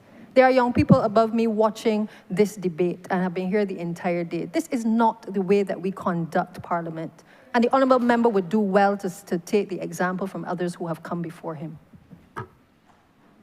Your Honor, my response, Honourable I Leader, am entitled to Honourable Leader on a of matter the opposition. of public Honourable crisis. Leader of the Opposition, this is not relevant to this debate. I have ruled on it, and you will not circumvent my ruling. No, Your Honor, and my response is, I have asked 2 questions previously. I have got 2 answers, and my present question relates to the content of the answers that I received. And the Honourable Member for St. Michael Southeast, gave an answer that the water, the contaminated water, derives from mains that were not repaired. Honourable member, Mr. Chairman, this member is misleading this place and seeking to mislead the public. And I dare say, you have the power of the chair, but so long as I have a microphone in front of me, I am going to interrupt him each time. I have not said that the water in any part of this country is contaminated. I simply sought clarity from him what he was talking about, because it is clear to me that he does not appreciate and understand the magnitude of the mains replacement program that this administration has to undertake. And I'm seeking to enlighten him, and he would do well to listen. Honourable member, you do not have to respond to an irrelevant question. Honourable Leader of the Opposition, I will proceed to the next member. Thank you. Honourable Member for St. Michael South.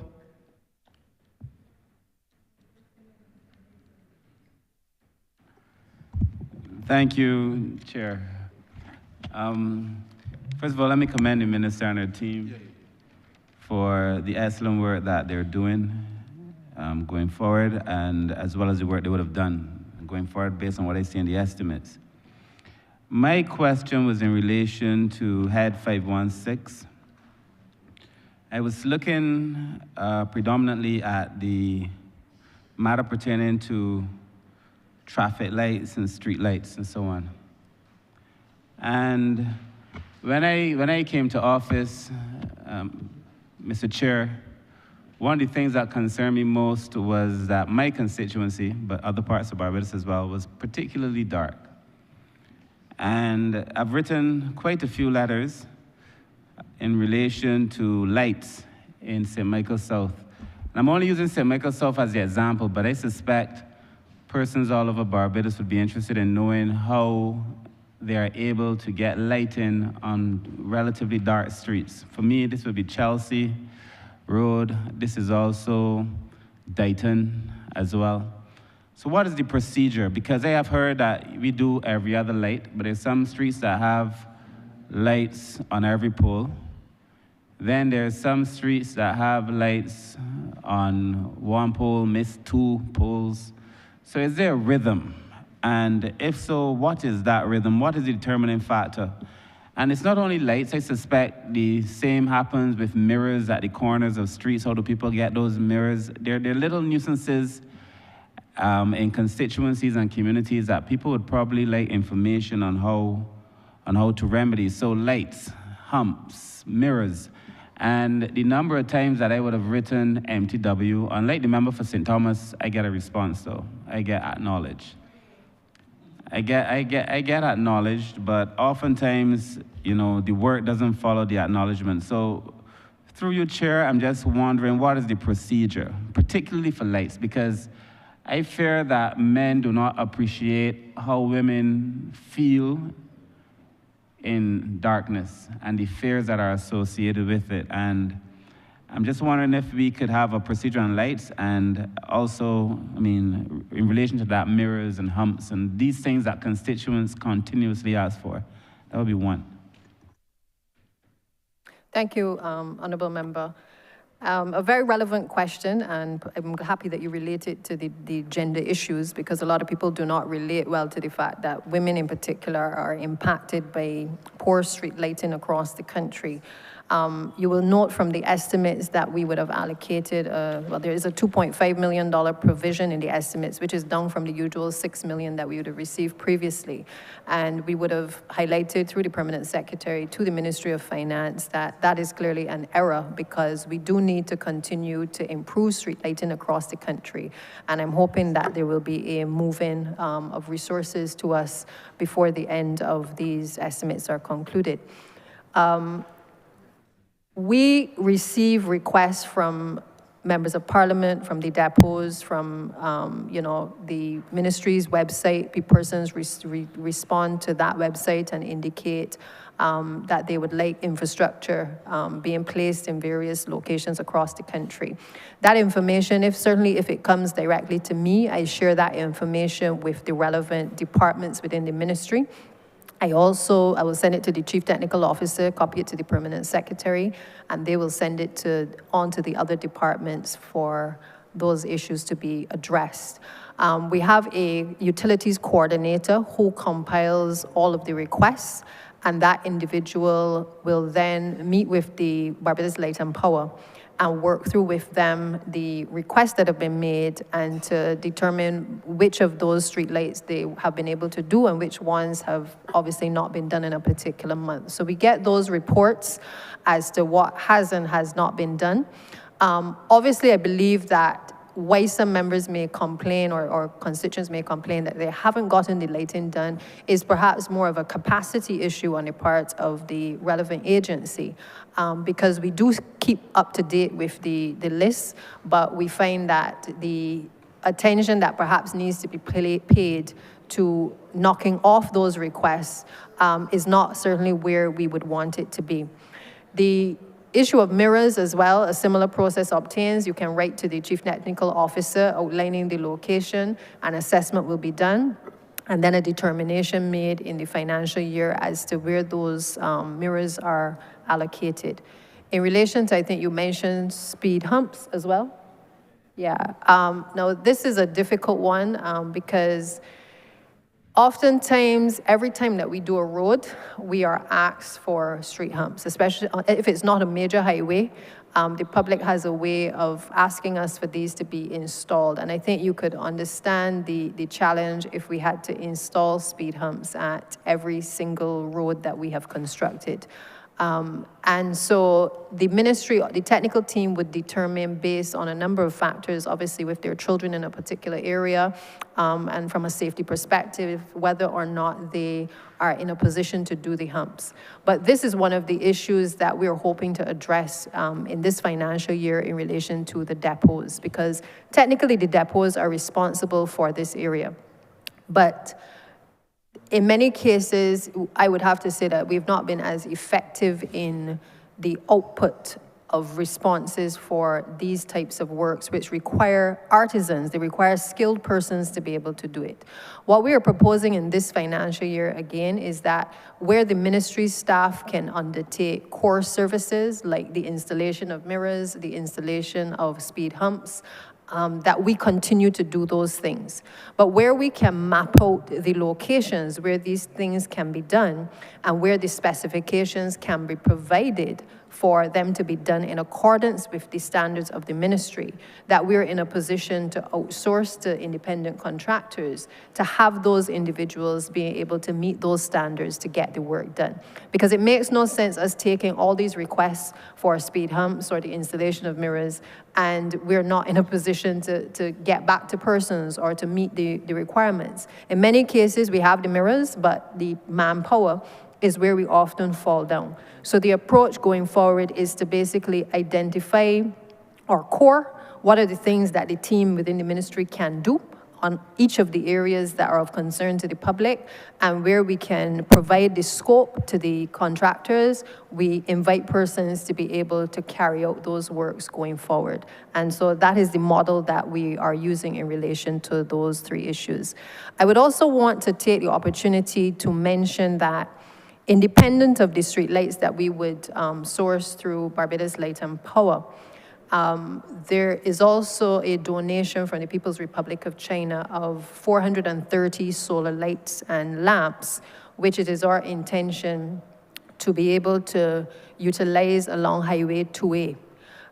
We've had a number of complaints over the last few parish weeks.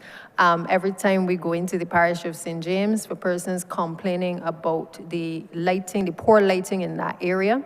And in discussions with the Chinese ambassador, that was the former ambassador, and the team from China, we were able initially to secure 180, and that was only solar lamps. And then we indicated to them that I think the best way to be able to execute this project was to provide us with the actual poles, so that we didn't have to put the investment into being able to have to now purchase it.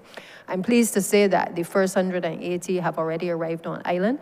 The remaining ones are also in the port, and we are in the process of getting those out with a view to being able to undertake a pilot, which ironically is actually going to be in the Oistins area. So if the Honourable Member for Christchurch South had a problem before about us spending money in Oistins, he will have a bigger problem after today's session, because it is my intention and this ministry's intention to be able to light the area in and around the bus stop facility, exactly for the purpose that the Honourable Member for St. Michael South mentioned, which is that we have a lot of females who traverse that corridor in particular.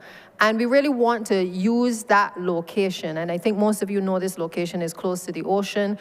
It is an adjunct to the actual area that we spent money to renovate recently. And I think it's a natural area that people, after leaving the Oistins area, would traverse to be able to catch a bus or get a van to be able to go to various areas. So we've determined that we will use that area as the pilot to test the strength of the lights, to make sure that they are adequate for the purpose for which we have intended, which is for Highway 2A. But it will also give us an opportunity, if they work well, to be able to raise with the Minister of Finance an opportunity to either be able to have additional lights that can be installed on poles within communities, whether with the assistance of Light and Power or whether we have to purchase the poles ourselves. But this is a project that in this financial year, you will see not only the improvements to the Oistins area, but you will also see improvements in terms of Highway 2A as a result of the investment and certainly the donation that is being made to us from the People's Republic of China. Thank you, Minister. Thank you, Chair. And yes, I did notice the decline from 6,000 to 6 million to 2.5 million. I thought it must have been an error because it goes back up in the following estimates. The numbers, thanks for the explanation. So my second question tied to the first in relation to lights and, in a way, accessibility. I have responsibility for persons with disabilities, And as persons are concerned about access to some of the the bus terminals, and being able to get into them, get out of them, seating when they're actually in the bus terminal has been a concern for persons with disabilities. Just the roughness, sometimes being able to get around through the bus terminals when they're the ones that are outdoors, it has been a major concern. And of course, I have an interest in making sure that is rectified. But so that's 1A. But also in relation to the poles, the lights, the ones that speak and communicate, so that people know they can cross the street at an appropriate time. I think all of our lights need to get to that point. And then the signs, where the pedestrian crossings are, many of them are faded and need to be repainted so that people can see them. And in other developed countries, oftentimes they have lights so persons know that there's a crosswalk ahead and so on. So that persons with disabilities, older persons, or just the general public can have some comfort, one, when they're in the bus terminal. Because I was told that, for example, the one in town, the one we recently renamed after Granville Williams, that persons with disabilities sometimes had to go all around to be able to access that particular one. That's a major one. So I just want to know what the plans are specifically in relation to those things, and general signage on the roads, like the crosswalks, the poles that may speak to persons with disabilities and so on. Thanks, Chair. I can assure you, Honourable Member, that the Ministry of Transport and Works is committed to the tremendous work that you have been doing in the ministry, and certainly the Commission as well on disabilities. Prior to this year, we would have worked with the ministry to be able to provide parking spaces, for instance. So we've started the engagement, and we would have done, I think, 4 parking spaces in the Bridgetown area. We also would have installed and procured the pedestrian signals and the stop lights for persons who were hearing impaired. Those, I think, were placed at the junction of Chelston Park in Pine Road and also Culloden Road and near the National Disabilities Unit on Cullimer We would have at the ministry also put in a ramp for persons doing business at the Barbados Revenue Authority, as well as within the plastic card section. So I can say to you that we are sensitive to the issues that you have raised as it relates to the terminals. I'm not sure if you've had the specific discussion with the Transport Board directly, but I would urge that if you have not done so as yet, that those discussions take place urgently so that we can work that into our upgrades and improvements for the various terminals in this financial year.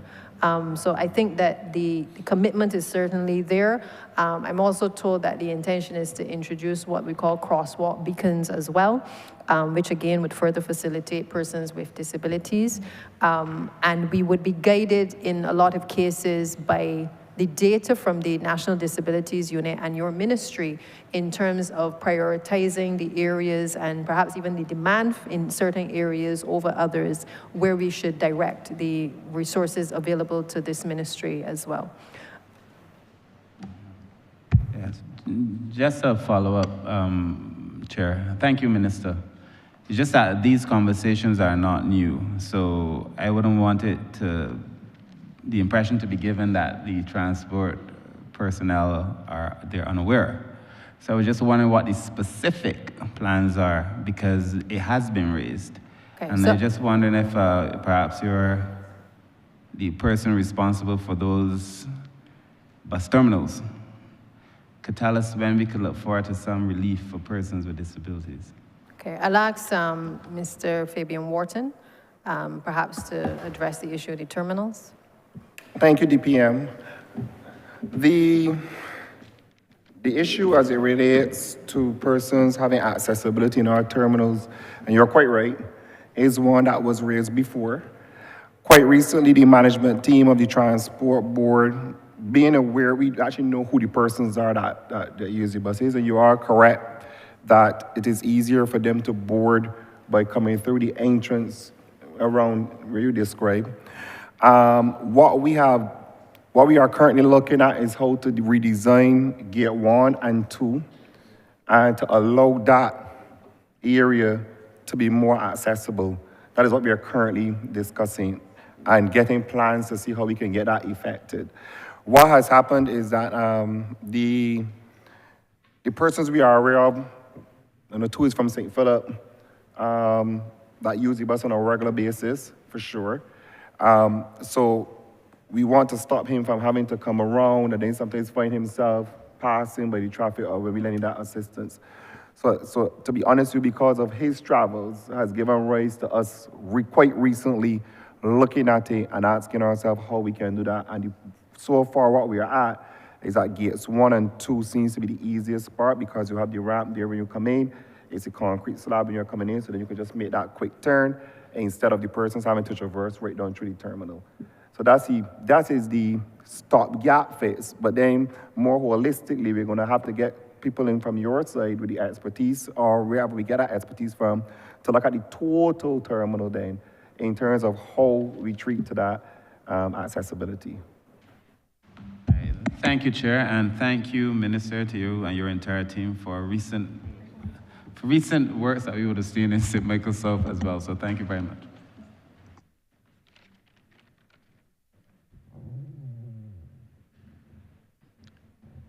Thank you. We are going until 5:45 this evening, and I'm going to ask, therefore, I'm going to try to quickly allow at least another 2 honorable members to ask your question, provided that you are brief. Christchurch, West Central, honorable member. Thank you, Chair. As brief as possible.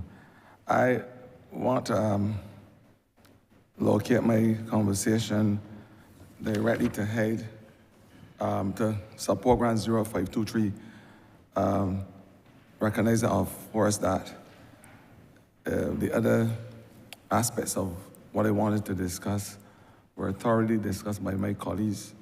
And I want to thank you for assuring and giving those persons of Silver Hill, Maxwell, Gull Hill, Vauxhall, the rest of the Caram assurance that the words that were promised. I went on a tour with your officers, and I am sure that a promise made will be a promise kept.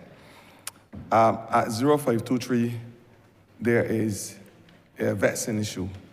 I've heard my constituents at clinic talk about the whole issue of licensing. And this is for persons going out to get their license. In ministries across Barbados, there are some issues that cause persons to give along stoops. And forgive the vernacular, Mr. Chair, along stoops. And one of these issues in this ministry is the whole license and driving instruction and the testing and those types of things. I want to ask, because it seems to be an onerous exercise sometimes to get, first of all, a date to do your driving test.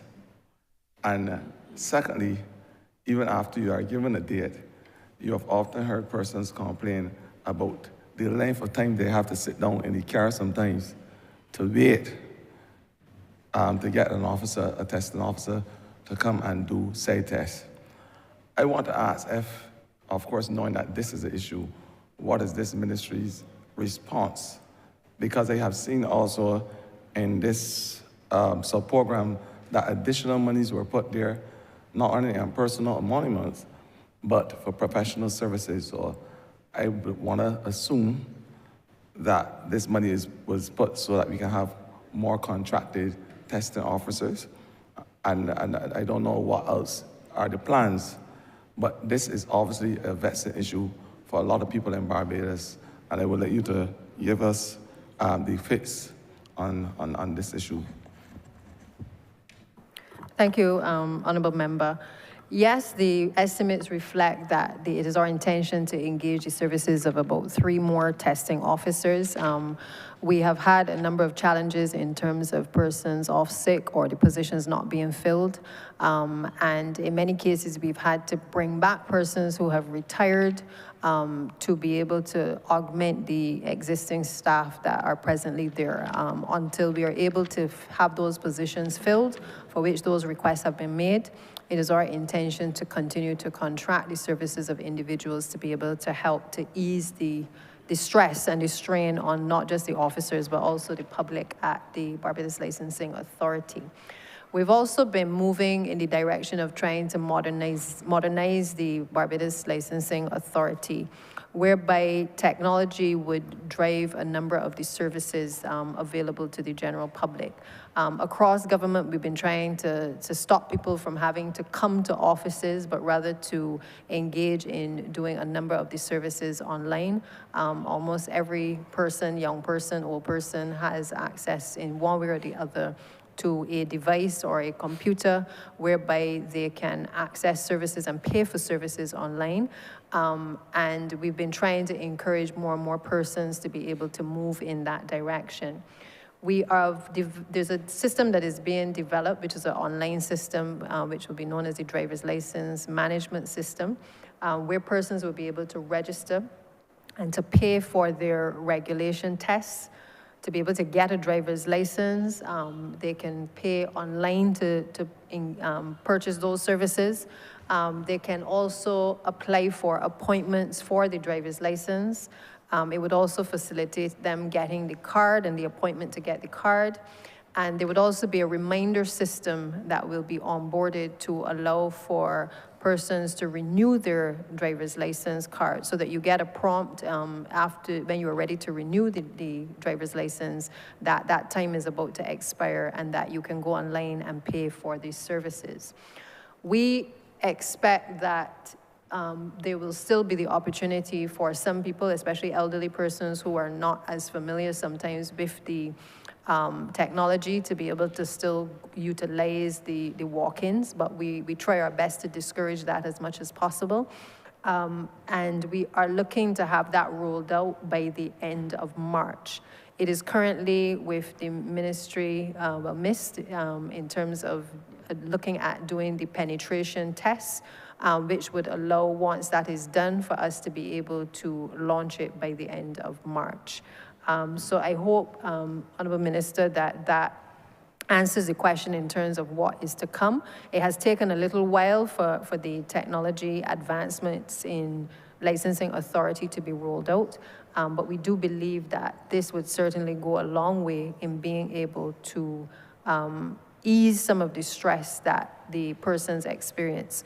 We've also in the process, in these estimates as well, of upgrading the facilities at the Pine location to allow for persons using what will be the customer care section of the Barbados Licensing Authority to flow easily into the offices of the Barbados Revenue Authority also. We've opened up the space. We've already done the first phase of the renovations.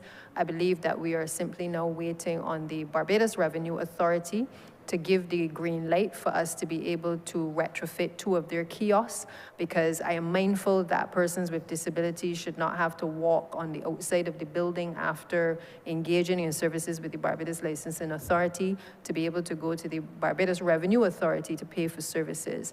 And we have found a way, with the help of the architects, to be able to redesign the space to have a seamless flow through for the general public. So I think that is really the sticking point right now, but all of the other renovations have been done at the facility, and it is our hope that as soon as BRA is in a position to confirm that we can go ahead and start those renovations, that we will make that almost smoothless transition at the location in the coming months. Thank you. And finally, earlier you would have spoken about the technologies that are being invited into our whole road program as we battle the vagaries of climate change. I, for one, who sits in the armful loss of that discussion in the Ministry of Environment, I have an appreciation as it relates to how devastating climate change could be on anything, including roads. I know you would have spoken about the roller compacted concrete roads as one of the solutions being exploited. But I know, and I know that it is not the best kept secret in your ministry, that is also the intention and the idea of having the polymer modified bitumen road as a solution as it relates to increased durability, flexibility.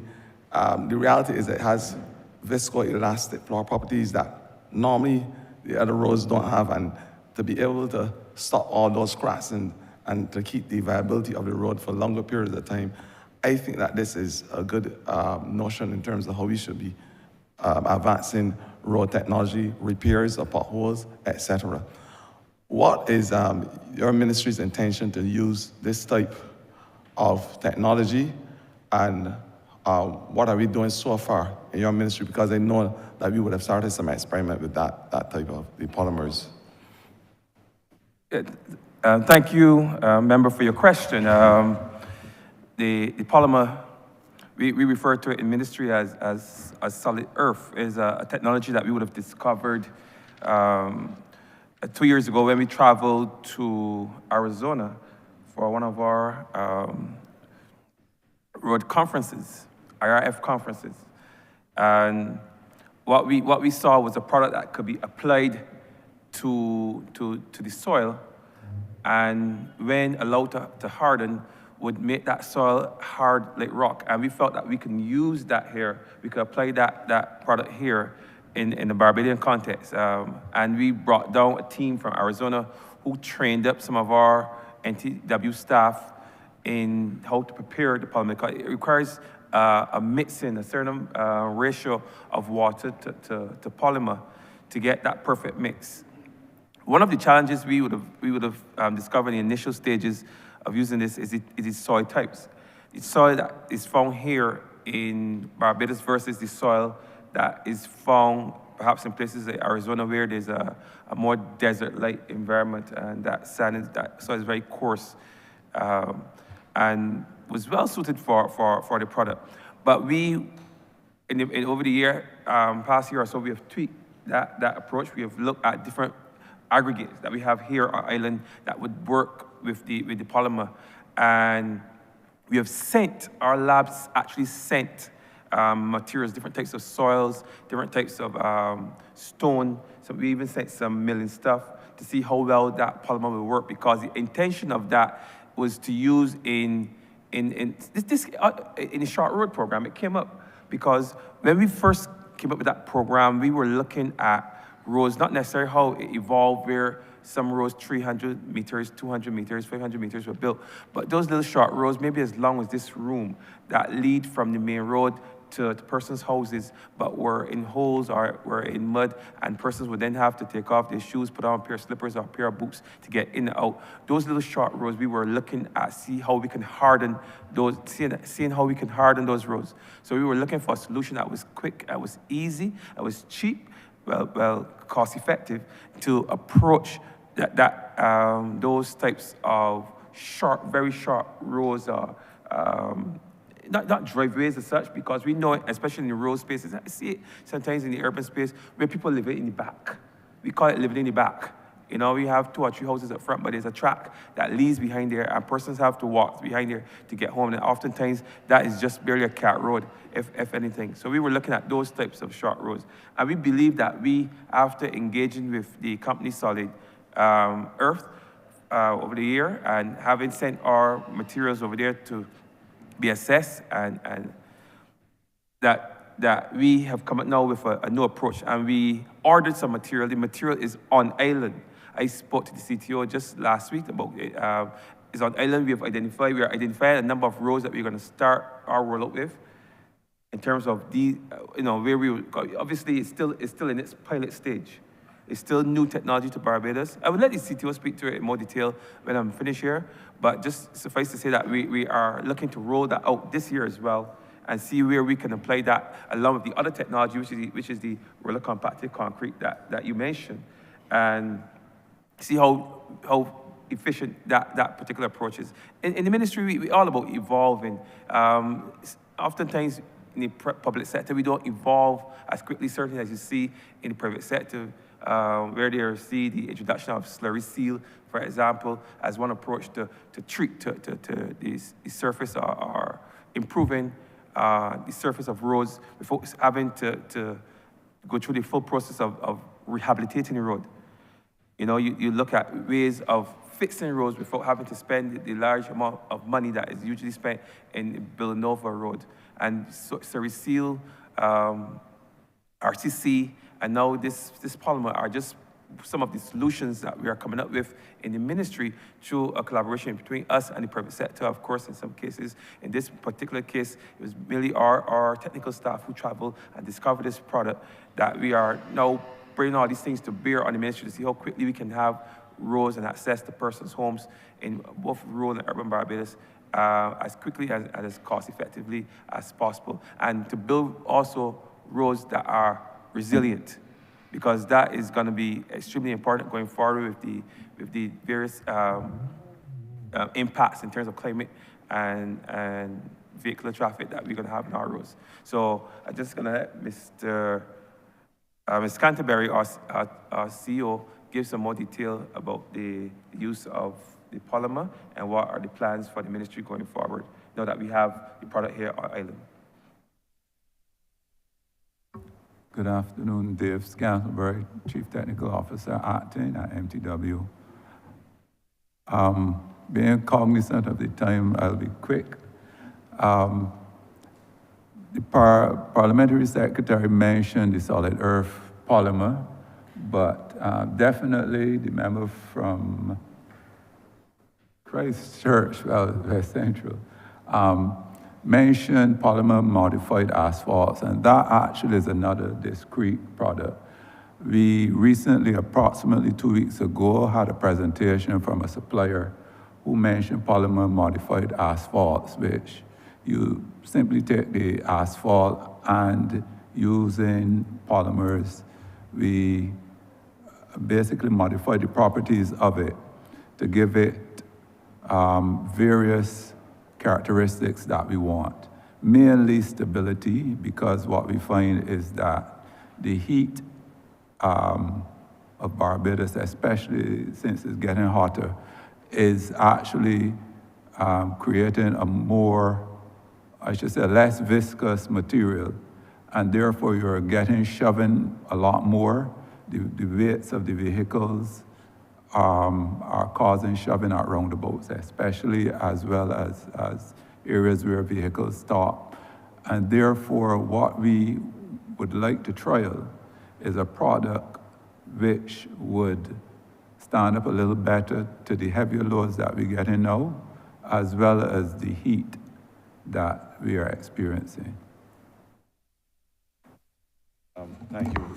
And most important for me is that it is a more environmentally friendly solution. That's it. Thanks.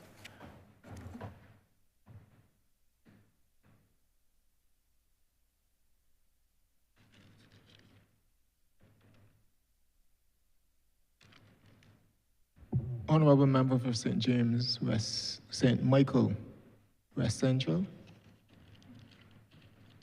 Thank you, Honourable Member, Chairman. I understand what it feels like to be sitting in the chair when you're Minister of Transport Works and Water Resources, but in this case, Minister of Transport Works, having had the honor to do so. Honourable Member, I would like to ask you, we have a particular challenge in my constituency, and when I speak, obviously I speak on behalf of the constituents of St. Michael West Central. And there's a particular road, the Fairfield Road to Cleavydale. I'm wondering if you can give us an update on that particular road, because it is a cause for concern in constituency. And I think I will be very brief in this first question by asking if you can provide us with an update. Thank you, Honourable Member. We had that particular road included under the roller compacted concrete program. But we have since, after discussions with the utilities and the technical team, determined that it would actually be better placed in asphalt. And so it has been moved into a different head of in terms of roadworks, it's been moved into a different priority under the asphalt roads that are to be done in the next financial year. And obviously, as a follow-up to that, I will obviously, from time to time, request roads. So I will leave those roads that I've requested to the ministry to, obviously, when resources are available, to help us out in the constituency. Another critical area in the constituency has to do with the Denton Road on the Grisette side of the constituency. There's a bridge at Denton Road, and when you have an opportunity, I shall be grateful to tour the area with you, Honourable Member, and your technical team. Of course, even though you would reassure residents regarding the road and that things will happen, I believe that the bridge is in urgent need of attention because we have a lot of traffic, including commercial vehicles such as the Transport Board and the ZR route taxis who ply that route.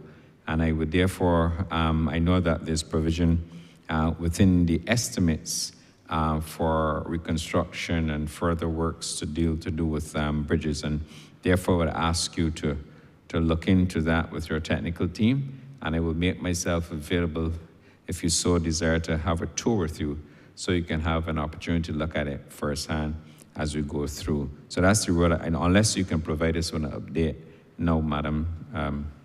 It doesn't, it's not a road, Honourable Member, that stands out in my mind. I think most of the others do.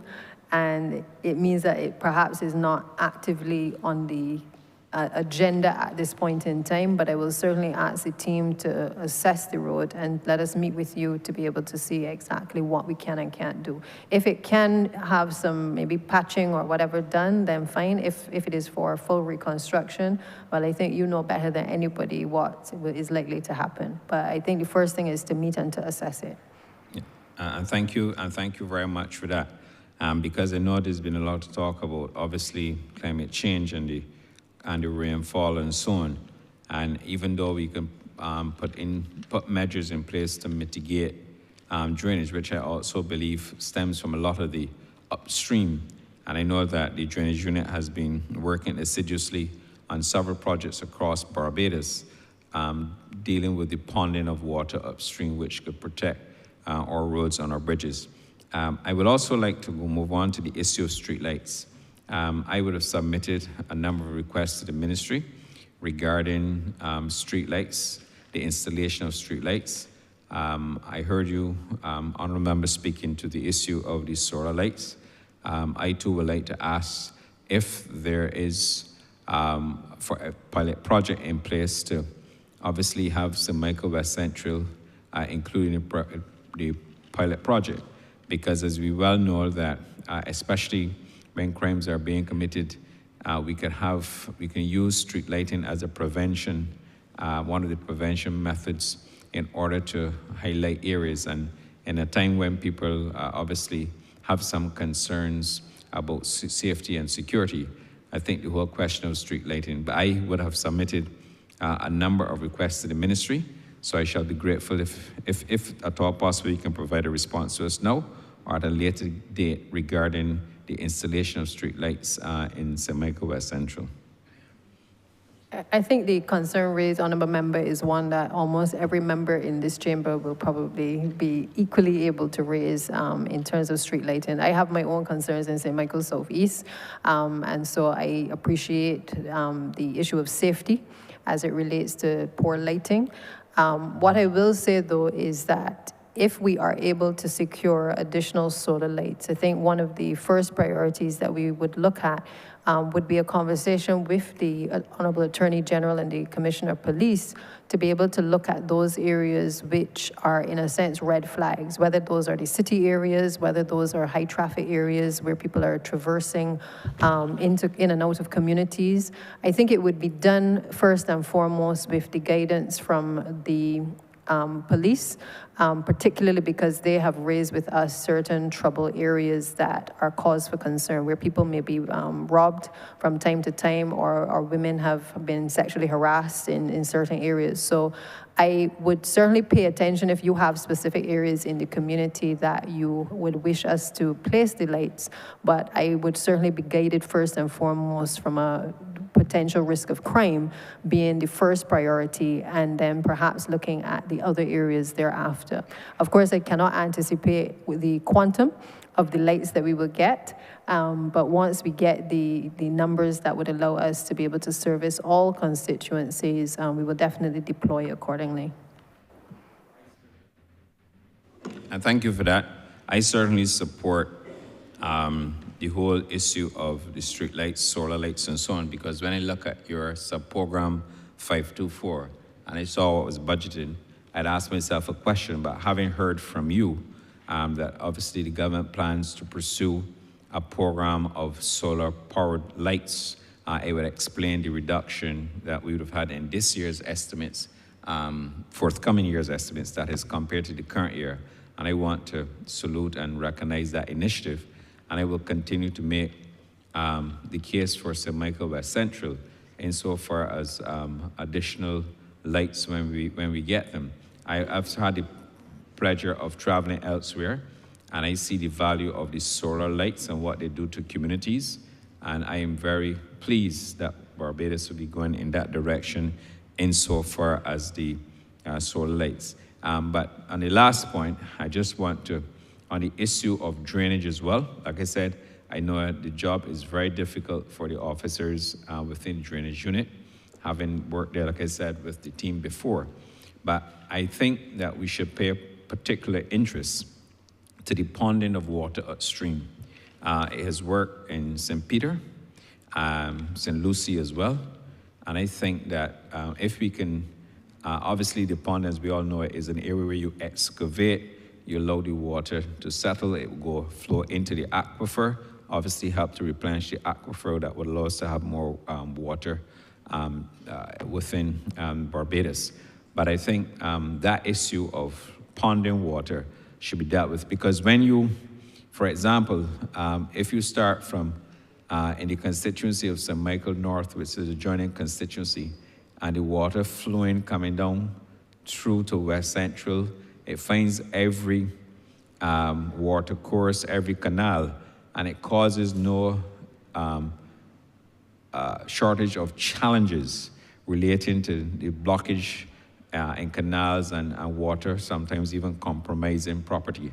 So I think that's an opportunity, if obviously within the resources of the ministry, if we could look at ponding the water upstream in an attempt to reduce or mitigate, I should say, mitigate a lot of the flooding that comes through and the associated challenges with blockages within communities, thus contributing to flooding. Thank you, Mr. Chairman. Thank you, Honourable Member for Christchurch East. Mr. Chairman, I beg that you do not report progress to His Honor the Speaker. I beg for leave to sit again. The question is that I do not report progress to His Honor the Speaker. Beg for leave to sit again. All honourable members in favor, say aye. Aye. Honourable members against, say no. I think the ayes have it.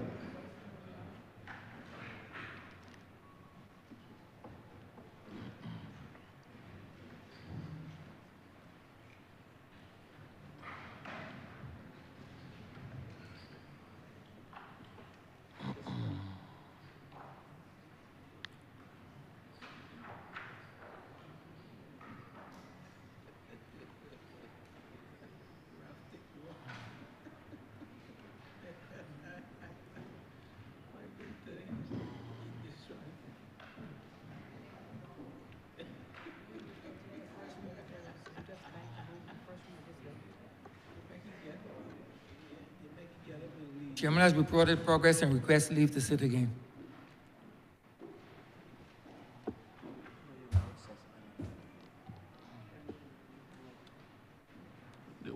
Another bill.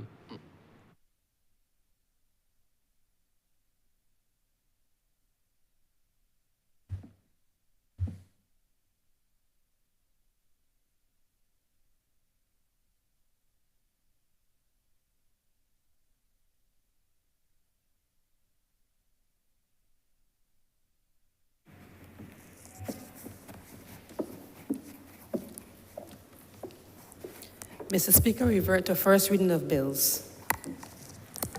I member for Christchurch East. Mr. Speaker, I beg to move the first reading of the Seaport Industry Management, Development, and Operations Bill 2025. Question is that the aforementioned bill be read here first time. All those honorable members in favor, please say aye. Those against, please say no. We think the ayes have it. I member for Christchurch East. Mr. Speaker, I beg to move the suspension of the chamber until tomorrow morning at 11 a.m. Question is that this honorable chairman be suspended until tomorrow at 11 a.m. All those honorable members in favor, please say aye. Those against, please say no. We think the ayes have it.